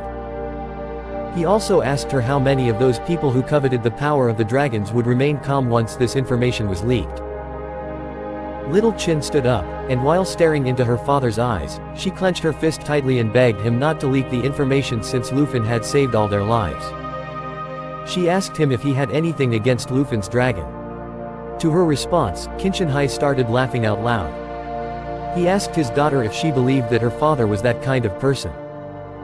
He also asked her how she was going to pay Lu Fan for saving their lives. Upon hearing this, Little Qin felt quite relieved. She closed her eyes and explained to her father that when she had invited Lu Fan to join the team, she had promised him a reward of 100,000 yuan. Qin Shanhai sighed and advised her to take a purple tongue card and personally visit Lu Fan's the next day to thank him. She simply closed her eyes and nodded. Then she asked her father why he didn't come with her, if he was so curious about Lu Fan. Qin Shanhai sighed and winked at her, while explaining that he also wanted to meet the Dragon Master, but couldn't go, because he had important matters to attend. Early morning the next day, the princess of Taiki Kingdom came from the Dragon Kingdom to study in Zonghai. The princess was a short girl who carried a magic staff and was being accompanied by her assistant. A tall man with black hair wearing black armor, a magic wand, and carrying a suitcase. They often had business dealings, so they still had to greet them. But coming here when the big exam was about to take place wasn't for studying abroad. The princess and her assistant arrived at Hank's bakery. While she was preparing the pastries, damn, this woman always has some lusty poses to show us. Well, I am not complaining. She noticed that she had customers. She turned her head towards them and asked them to wait for a moment. Then she slightly opened the door, and with a smile explained to the visitors that there were no steamed buns today. The princess asked her subordinate if this was the place they were looking for. She questioned if he had brought her to a garbage dump. Upon hearing this, the man explained that he would never dare to do such a thing. He also added that according to their investigation, this was indeed the place they were looking for. While the ant was asking them about who they were, the man forcefully pushed the door open, causing the edge of the door to hit Han-Ki, and she screamed due to the pain. Both the little princess and man entered the store, and the princess turned her head towards her and explained that she was here to find someone. She asked if she knew a dragon tamer named Lu Fan. Upon hearing the commotion, Lu Fan came down the stairs. He looked towards the door and asked his aunt if someone was looking for him. Then he notices her aunt in pain and holding her arm. Upon seeing this, Lu Fan panicked and asked her if she was okay. While the princess covered her nose and complained to the guy that this place was filled with an unpleasant smell, quickly, Lu Fan approached Auntie Han-Kei. And while holding her hand, asked if she was okay. He also asked what was happening. She explained that she was fine. While they were talking, the princess caught his attention and asked him if he was Lu Fan. She explained that she herself, the princess, had made a special trip to see him specially. Lu Fan turned towards her and asked who she was and why she was looking for him. The man introduced her and explained to Lu Fan that she was Princess Jinju from the Taisi Kingdom, and he introduced himself as Kui Hong Tai, the princess's assistant. With a smile, the princess explained that she had come here to give him a breakthrough opportunity. Lu Fan was confused by this statement. She continued saying that being a dragon tamer must be a tough job. Then she reached out her hand towards Kui Hong Tai. Upon seeing this, he nodded and opened the suitcase. Upon seeing what the suitcase contained, Lu Fan was surprised and started sweating. It didn't take long for him to realize that it was a dragon egg. Princess Jinju told him that as long as he accepted the request, the dragon egg would be all his. Upon seeing Lu Fan's expression, she pointed at him with her finger and she explained to him that the conditions were very simple. She wanted him to be her slave and do everything she told him without disobeying. I think this spoiled little brat needs some taming. Kui Hong Tai was holding the egg with both hands while showing it to Lu Fan. The bratty princess started explaining that the egg is the reward that she obtained in the armored dragon's lair. She was in a delusion that it was the only dragon egg in the world. Lu Fan's aunt was still confused with the terms of the contract, and questioned the harsh terms of making her precious nephew into a slave. Lu Fan opened the status window to check the status of the egg. It was an egg of an armored dragon with a natural, tough shell. The tough shell reduced incoming damage by 30% and the only pathetic attack the armored dragon could do was swinging its giant tail in a fan-shaped area. This land dragon was even lower than a wyvern. While Lu Fan was checking the stats, the princess mistook him as he was scared and could not speak. She even called the pathetic egg a powerful dragon. Lu Fan cut her off and told her the attributes were good, but the only thing this armored dragon has is endurance. He joked if they call it a dragon. With this remark, the princess was shocked and questioned if Lu Fan really knew what he was seeing, and if he didn't understand what a dragon egg means to a dragon tamer. While the bratty princess was lost in thought, the aunt was questioning how could a child be like her and demand someone to be her slave. Lu Fan assured her that she did not need to worry, and he would handle the situation. The princess continued her tantrum, saying that a dragon tamer, without a dragon is worthless, and as long as Lu Fan becomes her servant, he can become the strongest person in history. She questioned, is he not excited about thinking of being famous and powerful? While trying to put on a fake smile, and being as polite as he can, he said, I refuse. That's our Giga Chad boy. I knew he would never accept that crappy offer. Now the only thing left is to teach this girl some manners. This refusal hit the princess like a truck and she gets isekai'd into a new world. She questioned Lu Fan to rethink and make sure what he was saying. She was angry that he was refusing to become her servant and refusing to become a dragon tamer who would make history. At this point, Lu Fan was annoyed and told her to leave if this was the only matter she came for. He was not interested in the dragon egg. And told her to stop that crappy joke of him being her servant. Hearing this remark, Kui Hongtai defended the princess by saying that she is personally giving him a chance to rise to prominence. He called Lu Fan an ignorant fool for speaking disrespectfully to the princess. Chance. Respect. Don't be ridiculous. I won't be anyone's servant. Lu Fan replied, Kui Hongtai, teach him a lesson. The princess yelled angrily while pointing at Lu Fan. He readied his fists and replied in agreement. Hearing this, the ant came in front of Lu Fan while telling Princess and Kui Hongtai to wait and not be angry. She explained that Lu Fan didn't want this and they should just drop the matter. In an instant, Kui Hongtai closed the distance and punched her aside while yelling that the princess had given her order. And she should stand aside. Lu Fan was too shocked in this situation and tried to help her stand up while asking if she was injured and let him help her. She was holding her swollen red cheek and replied that she was fine. Kui Hongtai was readying his fist for the next attack while saying that even mere commoners dare to defy the noble princess of Taiji. He wanted to teach them a lesson, the hard way. The ant noticed Kui Hongtai's attack and yelled Lu Fan's name. In an instant, Lu Fan reacted and launched an attack toward Kui Hongtai. He pointed his big black machete at Kui Hongtai while warning that he had hurt his family and he would kill him now. Kui Hongtai was shocked by the attack and his cheek was bleeding. He jumped back while his aunt was holding Lu Fan back while telling him to not be impulsive. The bratty princess had no idea what happened and questioned Kui Hongtai about what he was doing and that she wanted to teach this guy a lesson.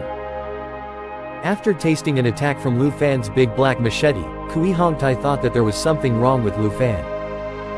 Lu Fan stepped toward bratty princess and delivered a super ultra special backhand slap right on her cheek.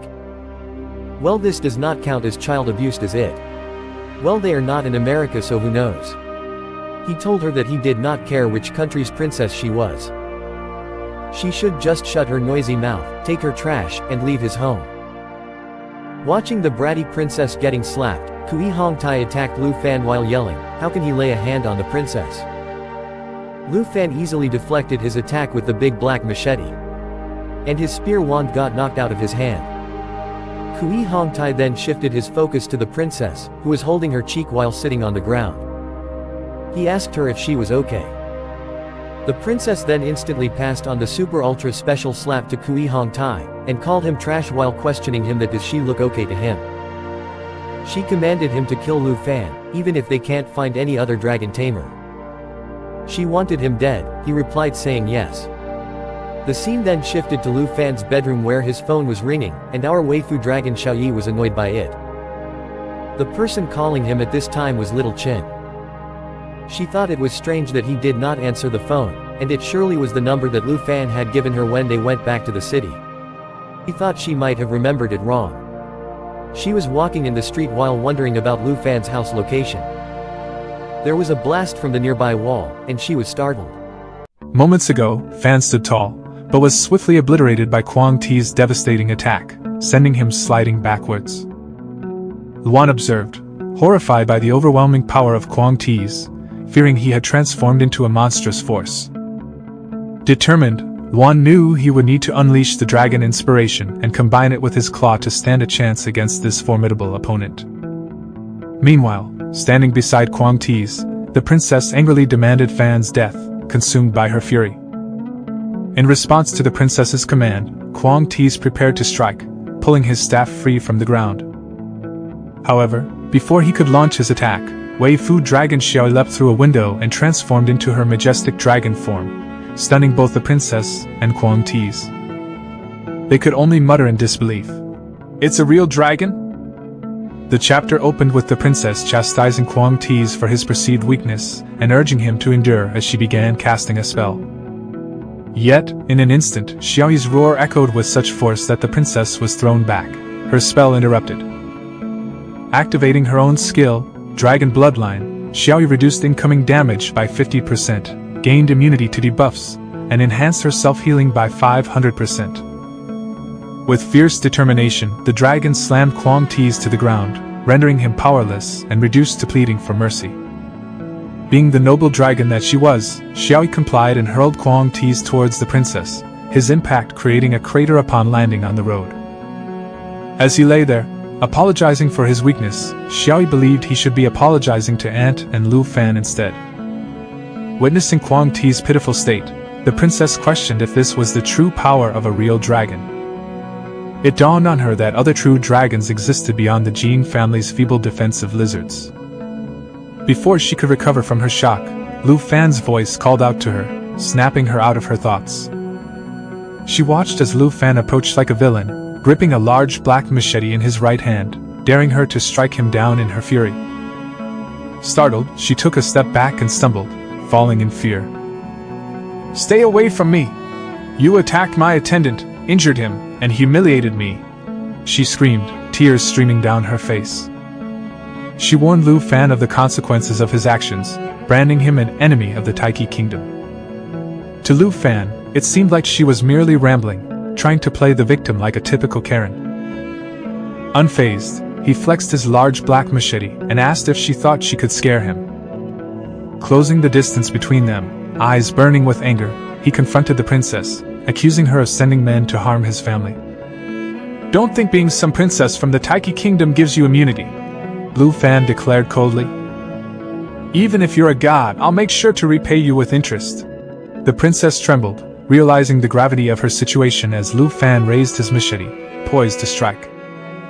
But just as he prepared to deliver the blow, a voice called his name from a distance. It was Qin Shanhai, little Qin's father, soaring toward them on a griffin. "Dad, it's dangerous!" Little Qin screamed, warning him of the perilous scene unfolding below. Shiai noticed Qin Shanhai and began charging a massive fireball attack aimed in his direction. However, before she could unleash it, Lu Fan intervened, slashing the staff of the bratty princess with his machete. The dragon halted her attack, and Qin Shanhai landed safely on the ground. He urged Lu Fan to recall Shiai, mindful of the surrounding residents who could be harmed by the escalating situation. Qin Shanhai marveled at the immense pressure emanating from the dragon, realizing true dragons were indeed in a league of their own. Even the griffin showed signs of fear under Xiaoyi's overwhelming presence. Little Qin pleaded with Lu Fan to trust them, assuring him they were on his side. Heeding their words, Lu Fan called Xiaoyi back, and she transformed instantly into her humanoid form. Little Qin then grabbed Lu Fan's arm, urging him to follow her, while Qin Shanhai addressed the princess, questioning her actions and mentioning he had come to pick them up at the airport. Unaware of the current turmoil, he mentioned that the Qin family driver would be here soon to take them to the hospital. The scene then shifts to inside the bun shop, where Ant explains that little Qin's father knows the bratty princess and might be able to resolve the conflict. Little Qin called her father and informed him about the current situation, prompting his arrival, Lu Fan remarked, foreseeing the princess's persistence. As they discussed, Qin Shanhai entered and acknowledged his understanding of the situation, jesting that Lu Fan seemed to attract trouble effortlessly. Lu Fan apologized for the incident but clarified that this time, the fault lay with the bratty princess. The ant inquired how today's events would be handled. Qin Shanhai explained that both the princess and Quang Ti's had been taken to the hospital and emphasized the need to explain matters to the Jin family. He noted the Jin family's substantial business influence and their connections in the kingdom's upper echelons. Concerned, the ant wondered if Lu Fan would face repercussions for striking them despite their power. "Even if she holds immense power, it doesn't matter. I won't compromise my dignity for a dragon's favor," Lu Fan asserted confidently. Impressed by Lu Fan's integrity, Qin Shanhai praised him and assured him of his protection. While casually smoking, he disclosed that he couldn't handle the situation alone and presented a condition. "What condition?" Lu Fan asked. "To achieve the position of South Province champion in the grand exam," Qin Shanhai replied, pointing his cigarette at Lu Fan. He explained that if Lu Fan surpassed countless top students to become the champion, he would support him in dealing with the bratty princess until the exam concluded. Upon hearing this, Little Qin noted the challenge ahead, considering the competition across the entire South Province. "Only if you surpass them and become the champion will I be able to assist you," Qin Shanhai added with a determined nod. With a determined expression, Lu Fan agreed to Qin Shanhai's condition. The scene then shifted to the hospital where the bratty princess stormed about angrily, shouting into her phone. She accused Qin Shanhai of favoring Lu Fan because he hadn't been apprehended yet. On the other end of the call, someone tried to placate the princess, promising to contact high-ranking officials to resolve the situation. Unappeased, the princess demanded they exert pressure on the officials, asserting her authority and vowing to kill Lu Fan. Clearly, she hadn't learned her lesson. But who could challenge our Giga Chad MC with his dragon waifu by his side? Share your thoughts in the comments below. The scene then transitioned to the next day at 3rd Middle School, just before the South Province Grand Exam. Students gathered in the playground, sizing each other up and forming groups. Suddenly, all eyes turned as Lu Fan returned to the school. Some speculated he had returned to sell steamed buns, while others dismissed him, labeling him as trash despite his previous academic brilliance. Nevertheless, Lu Fan was no longer the same. Though nostalgic for old gossip, he couldn't be bothered with petty squabbles anymore. The Grandmaster's voice cut through the murmurs, commanding the students to settle down as he announced the imminent start of the South Province Grand Exam. Lu Fan stood among them, reflecting that even after self-improving to level 15, he hadn't yet utilized the daily treasure maps he received. Lu Fan stood contemplating the intermediate level treasure maps he had accumulated, pondering how to combine them into a high level one for better preparation ahead of the big exam. Lost in thought, he was interrupted by someone calling his name, asking if he too was participating in the upcoming grand exam. Turning around, he saw his teacher approaching. Lu Fan nodded affirmatively, explaining that he had been diligently training to enhance his strength. Impressed, the teacher handed him a teleportation stone, praising his dedication and noting his strong fighting spirit, which rivaled that of seasoned professionals. Smiling, Lu Fan examined the stone he now held. It was of rare quality and had specific functionalities. In the trial's secret realm, it teleported the user to the first floor of the Heavenly Tower. In the Heavenly Tower itself, it transported the user to the trial secret realm platform. After inspecting the stone, the teacher cautioned Lu Fan about the gravity of the exam. Though it was just a test, any misstep could lead to injury or worse. Advising caution, he urged Lu Fan to find a reliable teammate for the trial. If things became too challenging, he should use the teleportation stone to exit safely rather than risking further complications. Lu Fan smiled at his teacher and replied confidently, "It's okay, teacher." After the teacher departed, some students nearby began gossiping about Lu Fan, questioning his abilities and background. Lu Fan paid them no mind, focusing instead on his goal, not just to pass the trial, but to come in first place, as he had promised Qinshan Hai. In the next moment, someone called out to Lu Fan. Turning around, he saw little Qin approaching with another girl. Lu Fan wondered if this new girl could potentially become his third waifu. What do you all think? Let me know in the comments below. Lu Fan asked if the new girl was little Qin's teammate. She confirmed and introduced her as her best friend, Zhao Man, a level 1 combat professional swordsman. Zhao Man greeted Lu Fan warmly, but before she could say much, little Qin interrupted, asking Lu Fan if he would like to team up with them for the trial. Zhao Man was taken aback by the proposal. To little Qin's surprise, Lu Fan politely declined, explaining that he intended to participate in the exam alone. He acknowledged little Qin's desire to help but emphasized that this was a personal condition he had set for himself. With a wave, Lu Fan bid farewell to the girls and headed towards the exam site. Little Qin felt a twinge of disappointment, realizing she had missed an opportunity to work with the boy of her dreams. Nonetheless, she wished him luck, believing that with his strength level, anyone who teamed up with Lu Fan at this point would only hold him back.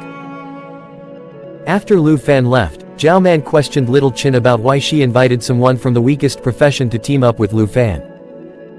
Little Qin confidently defended Lu Fan, stating that he was strong and would undoubtedly become the top scorer in the southern province, whether Zhao Man believed it or not. Zhao Man was surprised by little Qin's assertion and jokingly asked if she was falling in love with Lu Fan, noticing her flushed cheeks. Little Qin quickly denied it, claiming she was just imagining things, though her blush betrayed her true feelings. Zhao Man teased her further, pointing out her reddened cheeks as she continued to protest. The scene shifted to the grand exam trial secret realm. Lu Fan walked confidently through the portal, remarking, "This is where it all begins."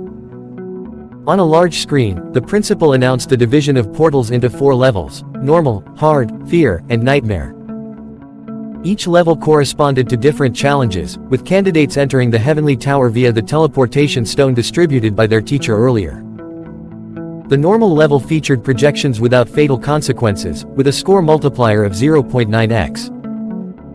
From the hard level onwards, all challenges involved real monsters, and using the teleportation stone allowed students to safely exit while preserving their scores. The score multiplier for the hard level was 1.0x. It appeared that most students opted for the hard level, as the higher realms were typically chosen by those in hidden professions. The principal continued his explanation, cautioning that the higher realms like fear were considered suicidal for normal professions due to the ferocity of the monsters. He emphasized that solo challenges in these realms were not recommended, urging students to prioritize their safety over score sharing. The score multiplier for the fear realm was 3.0x. Amidst the instructions, a voice rang out confidently as Hongwu, a Qigong master at level 14, declared he would set the highest score in the exam. Xiaoman noted his reputation as the top expert at their school and a top 5 contender in the province. Zhao Man explained that Qigong masters were versatile, excelling in both offense and defense. She mentioned Hongwu's plan to solo the Hard Realm Challenge. Other students resigned themselves, acknowledging they couldn't compete and would aim for lower rankings. The scene shifted to the principal's office, where screens displayed various students. The principal of No. 1 Middle School chuckled, praising Hongwu as their most formidable student, confident in his victory and potential as the top scorer. He also commended Little Chin, suggesting she could rank in the top 3. Lu Fan's principal expressed regret, believing Lu Fan could have taken first place if he had awakened another hidden profession. Lost in thought, Qin Shanhai hinted that he had a promising candidate in mind for the top spot. The principal expressed optimism about his candidate for the top spot. When asked who he meant, Qin Shanhai confidently named Lu Fan, the Dragon Tamer from O3 school. Lu Fan's principal was stunned by this revelation, while the principal from No. 1 school noted that all students had already entered the Heavenly Tower except Lu Fan. He questioned if Lu Fan was giving up on the exam, laughing incredulously and dismissing Lu Fan as just a Dragon Tamer. Pointing at the scoreboard, he highlighted that Hongwu was already on the 4th floor and likely leading in scores. Lu Fan's principal suddenly realized something and, with a shocked expression, explained that Lu Fan wasn't giving up. He was waiting for the portal of the highest difficulty level to appear, the Nightmare Trial. The principal from No. 1 school erupted, shouting that the Nightmare Trial was a one-way path and that Lu Fan was overly confident. As if on cue, the Nightmare Trial portal appeared in the sky, displaying a daunting score multiplier of 9.9x. Despite protests, Lu Fan prepared to enter the trial realm with a smile. The principal from No. 1 school grew increasingly concerned, noting that no one who had dared the Nightmare Trial in the past 8 years had returned unharmed. The last challenger had met a grisly fate, devoured by ferocious beasts, which the principal described as a miserable death. Principal Bai of No. 1 school questioned whether Lu Fan had been properly educated about the rules of the grand exam, asserting that the Dragon Tamer was surely doomed. He criticized Qin Shanhai's judgment, suggesting Lu Fan couldn't compare to Hongwu at all.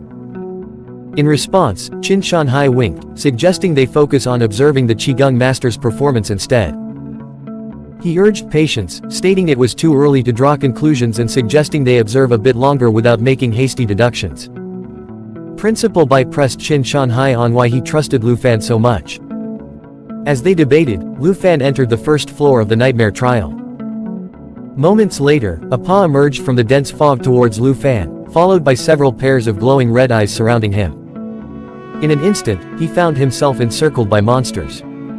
Lu Fan swiftly drew his big black machete and assumed a defensive stance, estimating there were at least 10 creatures closing in on him. From the fog emerged black mane wolves, each at level 10. Their bite attacks inflicted continuous bleeding damage, while their skill Night Howl enhanced their allies' attributes and reset their cooldowns. One of the wolves roared and lunged at Lu Fan. Maintaining his composure, Lu Fan countered with Dragonfang Strike. Lu Fan effortlessly sliced through all the black mane wolves with a single attack, leaving them in smoldering ruins. The notification promptly announced his completion of the first floor of the Nightmare Trial Sky Tower, awarding him an instant 990 points. The principal of No. 1 Middle School was astonished. One-hit kill. What's the deal with this Lu Fan? He's ridiculously strong, he exclaimed. The other principals agreed, noting that Lu Fan's attributes clearly surpassed his peers. Principal Bai pondered aloud if Lu Fan had perhaps encountered the legendary dragon. With 990 points, Lu Fan surged to the second position on the scoreboard. Meanwhile, in the surveillance room where the directors of No. 1 Middle School were monitoring, a figure in a detective suit entered. The person had one hand casually in their pocket and held a briefcase in the other, sporting a cap and glasses.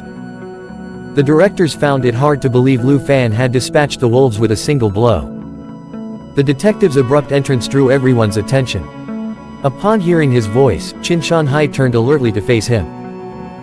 Introducing himself as Kong Xing, a special representative from Longdu, he stated he was here to investigate someone and take them back to Longdu. He removed his cap and fixed his gaze on Qin Shanhai, inquiring about the Dragon Master, Lu Fan. A window displaying Kong Xing's statistics revealed he was level 57 specialized in combat. Meanwhile, Lu Fan proceeded in the nightmare trial, methodically cutting through vines with his big black machete. With one hand manipulating the machete and the other navigating the system map that had appeared before him, Lu Fan continued his journey through the treacherous trial. Feeling a rush of satisfaction, Lu Fan realized he had found the exact location marked on his treasure map as indicated by a system window. Another prompt followed, notifying him that a high-level treasure map had been created. Excitement bubbled within Lu Fan as he examined the system map. The high-level treasure map he had prepared before entering the trial realm pinpointed the first floor of the Celestial Tower. Pressing onward, Lu Fan skillfully cut through thorny plants obstructing his path and stumbled upon a book. He reached out and grasped it, triggering an alert window on his screen announcing his acquisition of a skill book named Accelerated Growth. The book radiated a soft glow, its cover adorned with several embedded gems. According to the statistics window, Accelerated Growth was a highly valuable skill book that taught a passive ability to enhance growth rates. Specifically, it boosted pet experience gain by 100%. Curious and eager, Lu Fan promptly opened the book, unleashing a surge of potent energy that enveloped his body. He immediately felt the effects of the skill, enhancing his own growth capabilities. He envisioned the skill's potential utility for nurturing nocturnal creatures like Xiaoyi, whose leveling progress he found frustratingly slow in the morning village. Clenching his fist, empowered by the newfound ability, Lu Fan resolved to make the most of his discovery as he continued his journey through the Celestial Tower. With the newfound passive skill, Lu Fan anticipated Xiaoyi's accelerated leveling. Meanwhile, in the room where Director Bai, Shanhai, and Chang Sheng observed Lu Fan through a screen, Kong Xing urged Director Bai to interrupt Lu Fan's trial and summon him back immediately due to his status as a student of their school. Director Bai regarded Kong Xing seriously and explained that they should wait until after the exams were concluded, regardless of the urgency of the matter. He asserted his readiness to take responsibility for Lu Fan's actions as head of the Third Institute. Kong Xing responded that while Director Bai could shoulder responsibility for Lu Fan, he couldn't spare Lu Fan from any potential repercussions. Perplexed, Director Bai asked Kong Xing to clarify what consequences he was referring to.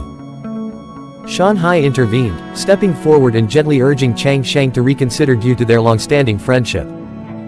He implored him to pay attention to the situation unfolding. An official from No. 1 Middle School interjected, questioning Lu Fan's involvement. Kong Xing swiftly turned and applied subtle pressure, causing Shanhai to release Chang Sheng's arm, leaving him momentarily confused. Kong Xing rebuked Shanhai for interfering and warned him not to approach him again during his task. He added that any interference could anger the Jin family and top Dragon Clan members, though he didn't understand why Shanhai was defending the Dragon Tamer. Shanghai remained silent, his expression serious as he locked eyes with Kong Xing. Without another word, Kong Xing turned away, pushing Shanghai aside with a firm hand and reiterating his demand for Director Bai to summon Lu Fan. Shanghai's mention of their old friendship briefly caught Kong Xing's attention. Shanghai calmly retrieved a cigarette, lit it, and took a slow drag. He then addressed Kong Xing, hinting at the intricate connections between high-ranking officials in Longdu and the influential Jin family, complicating matters significantly for both the Dragon Kingdom and the Tai Chi Kingdom. He asserted confidently that once Lu Fan's secrets were revealed, the influence of these powerful figures would diminish. With a serious gaze, Shanghai declared that no one would take Lu Fan away today. Kong Xing, visibly incensed, retorted sharply, dismissing Shanghai's remarks about Lu Fan hiding something. Accusing Shanghai of defiance against his authority as an envoy, Kong Xing turned to leave. Before he could move away, Shanghai firmly grasped his arm, asserting that he would stand by his actions even if they were deemed excessive. Tension crackled between them as the system window indicated Qin Shunhai as a level 57 knight and Kong Xing as a level 57 swordsman. "I will report your actions to the higher-ups in Longdu," Kong Xing replied angrily. Director Bai intervened, urging them not to disrupt the important exam in progress. Qin Shunhai then prodded Kong Xing, asking if he wasn't curious about Lu Fan's secret, something that could shock both the leaders of Longdu and the Jin family. Realizing Lu Fan was currently in the nightmare level, Kong Xing was visibly taken aback. Meanwhile, Lu Fan stood before a gate, contemplating how far he could push himself relying solely on his abilities.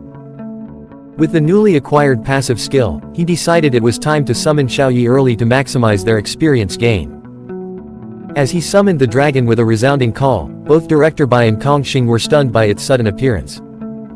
Kong Xing struggled for words, finally managing to mutter, This is a dragon." The dragon let out a mighty roar and struck at the gate with its claw. Watching the dragon's attack, Qin Shunhai couldn't help but sweat. Though he had witnessed it before, seeing it again was still profoundly shocking. In the next moment, the dragon completely demolished the door, sending rubble flying everywhere.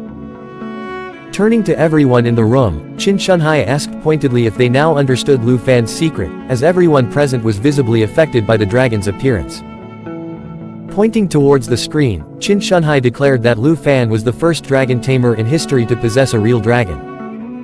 Principal Bai, still stunned, managed to utter, "Lu Fan really summoned a giant dragon." They continued watching the screen where Lu Fan was progressing through the Nightmare Trial's second floor.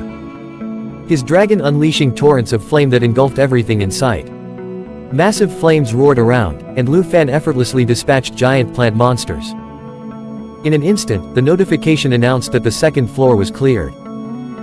Watching Lu Fan's display of power, the principal of the first middle school marveled at the might of a true Dragon Tamer.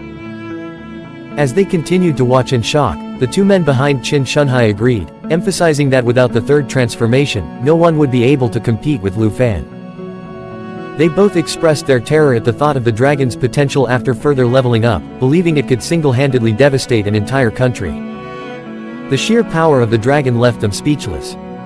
With Lu Fan's completion of the second floor, he soared to the top of the leaderboard with 50,000 points. Hongwu followed in second place with 27,550 points, while Little Qin and Dao Xiaoman tied for third with 12,570 points each. Lu Fan continued his ascent through the tower, effortlessly conquering each floor with the aid of his dragon. Now, the scene shifted to Lu Fan on the 13th floor of the Nightmare Trial, where his dragon ruthlessly dispatched monsters while Lu Fan himself delivered powerful slashes with his big black machete. He showed no mercy as he swiftly cleared the floor, prompting a notification that the 13th floor was now completed. Principal Jin marveled at Lu Fan's miraculous increase in strength, noting that his various attributes must now all exceed 100 points. He speculated that even without summoning the giant dragon, Lu Fan could easily rank first in Zhenghai City. Qin Shunhai turned to Kong Xing and asked pointedly, now that he had witnessed the incredible power of a real dragon, did he still intend to bring Lu Fan before the higher-ups? Kong Xing replied, acknowledging that witnessing the dragon's might had changed his perspective. He now understood why Qin Shunhai dared to defy the Jin family. As Lu Fan ascended to the 20th floor of the Nightmare Trial, he found himself in a dark corridor illuminated only by a distant purple light. As he stood there, a dark sacrifice approached him, casting a menacing magic spell. The creature, a level 15 entity, possessed various formidable abilities. According to the status window that appeared, Dark Control allowed the creature to exert full command over the Dark Knights that fall. *** Black Curse *** decreased all target attributes by 50% while simultaneously increasing all friendly target attributes by 25%. Merge into Darkness enabled the creature and its allies to blend into the shadows, rendering them immune to all attacks for 15 seconds. Dark Control allowed the creature to exert full command over the Dark Knights that followed behind it. Lu Fan assessed the situation calmly, his mind racing with strategies on how to confront this powerful opponent. He knew that facing such a foe would require precision and skill.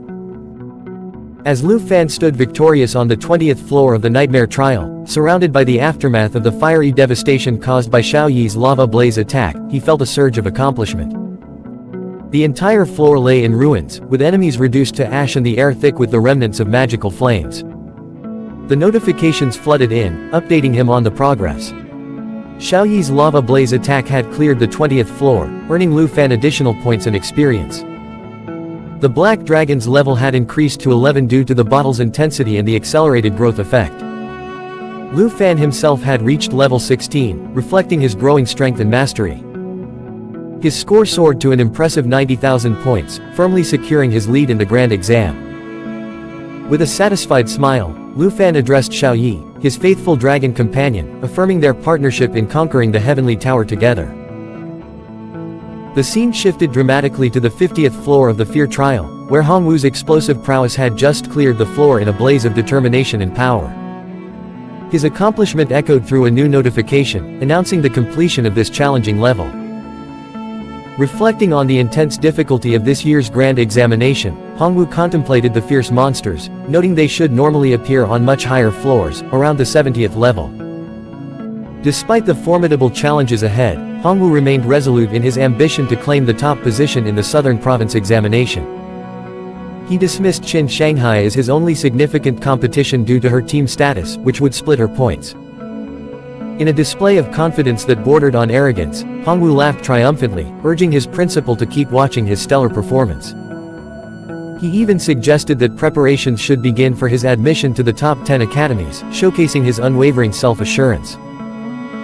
Meanwhile, the principals in the monitoring room remained fixated on Lu Fan's progress, acknowledging the significant hurdle presented by the 50th floor of the Tower of Letters in the Fear Trial. Principal Jin emphasized that this level historically posed a challenge for all Southern Province scholars, implying its critical importance in separating the exceptional from the merely competent. As the narratives of Hongwu and Lu Fan unfolded in parallel, the contrast between their approaches to the exam and their characters became increasingly apparent, setting the stage for further developments and challenges ahead in the competition. End of chapter. Stay tuned to find out how our formidable MC secures the champion position and navigates new adventures with potential waifus. Don't forget to like and subscribe to support the story and receive notifications for the next exciting installment.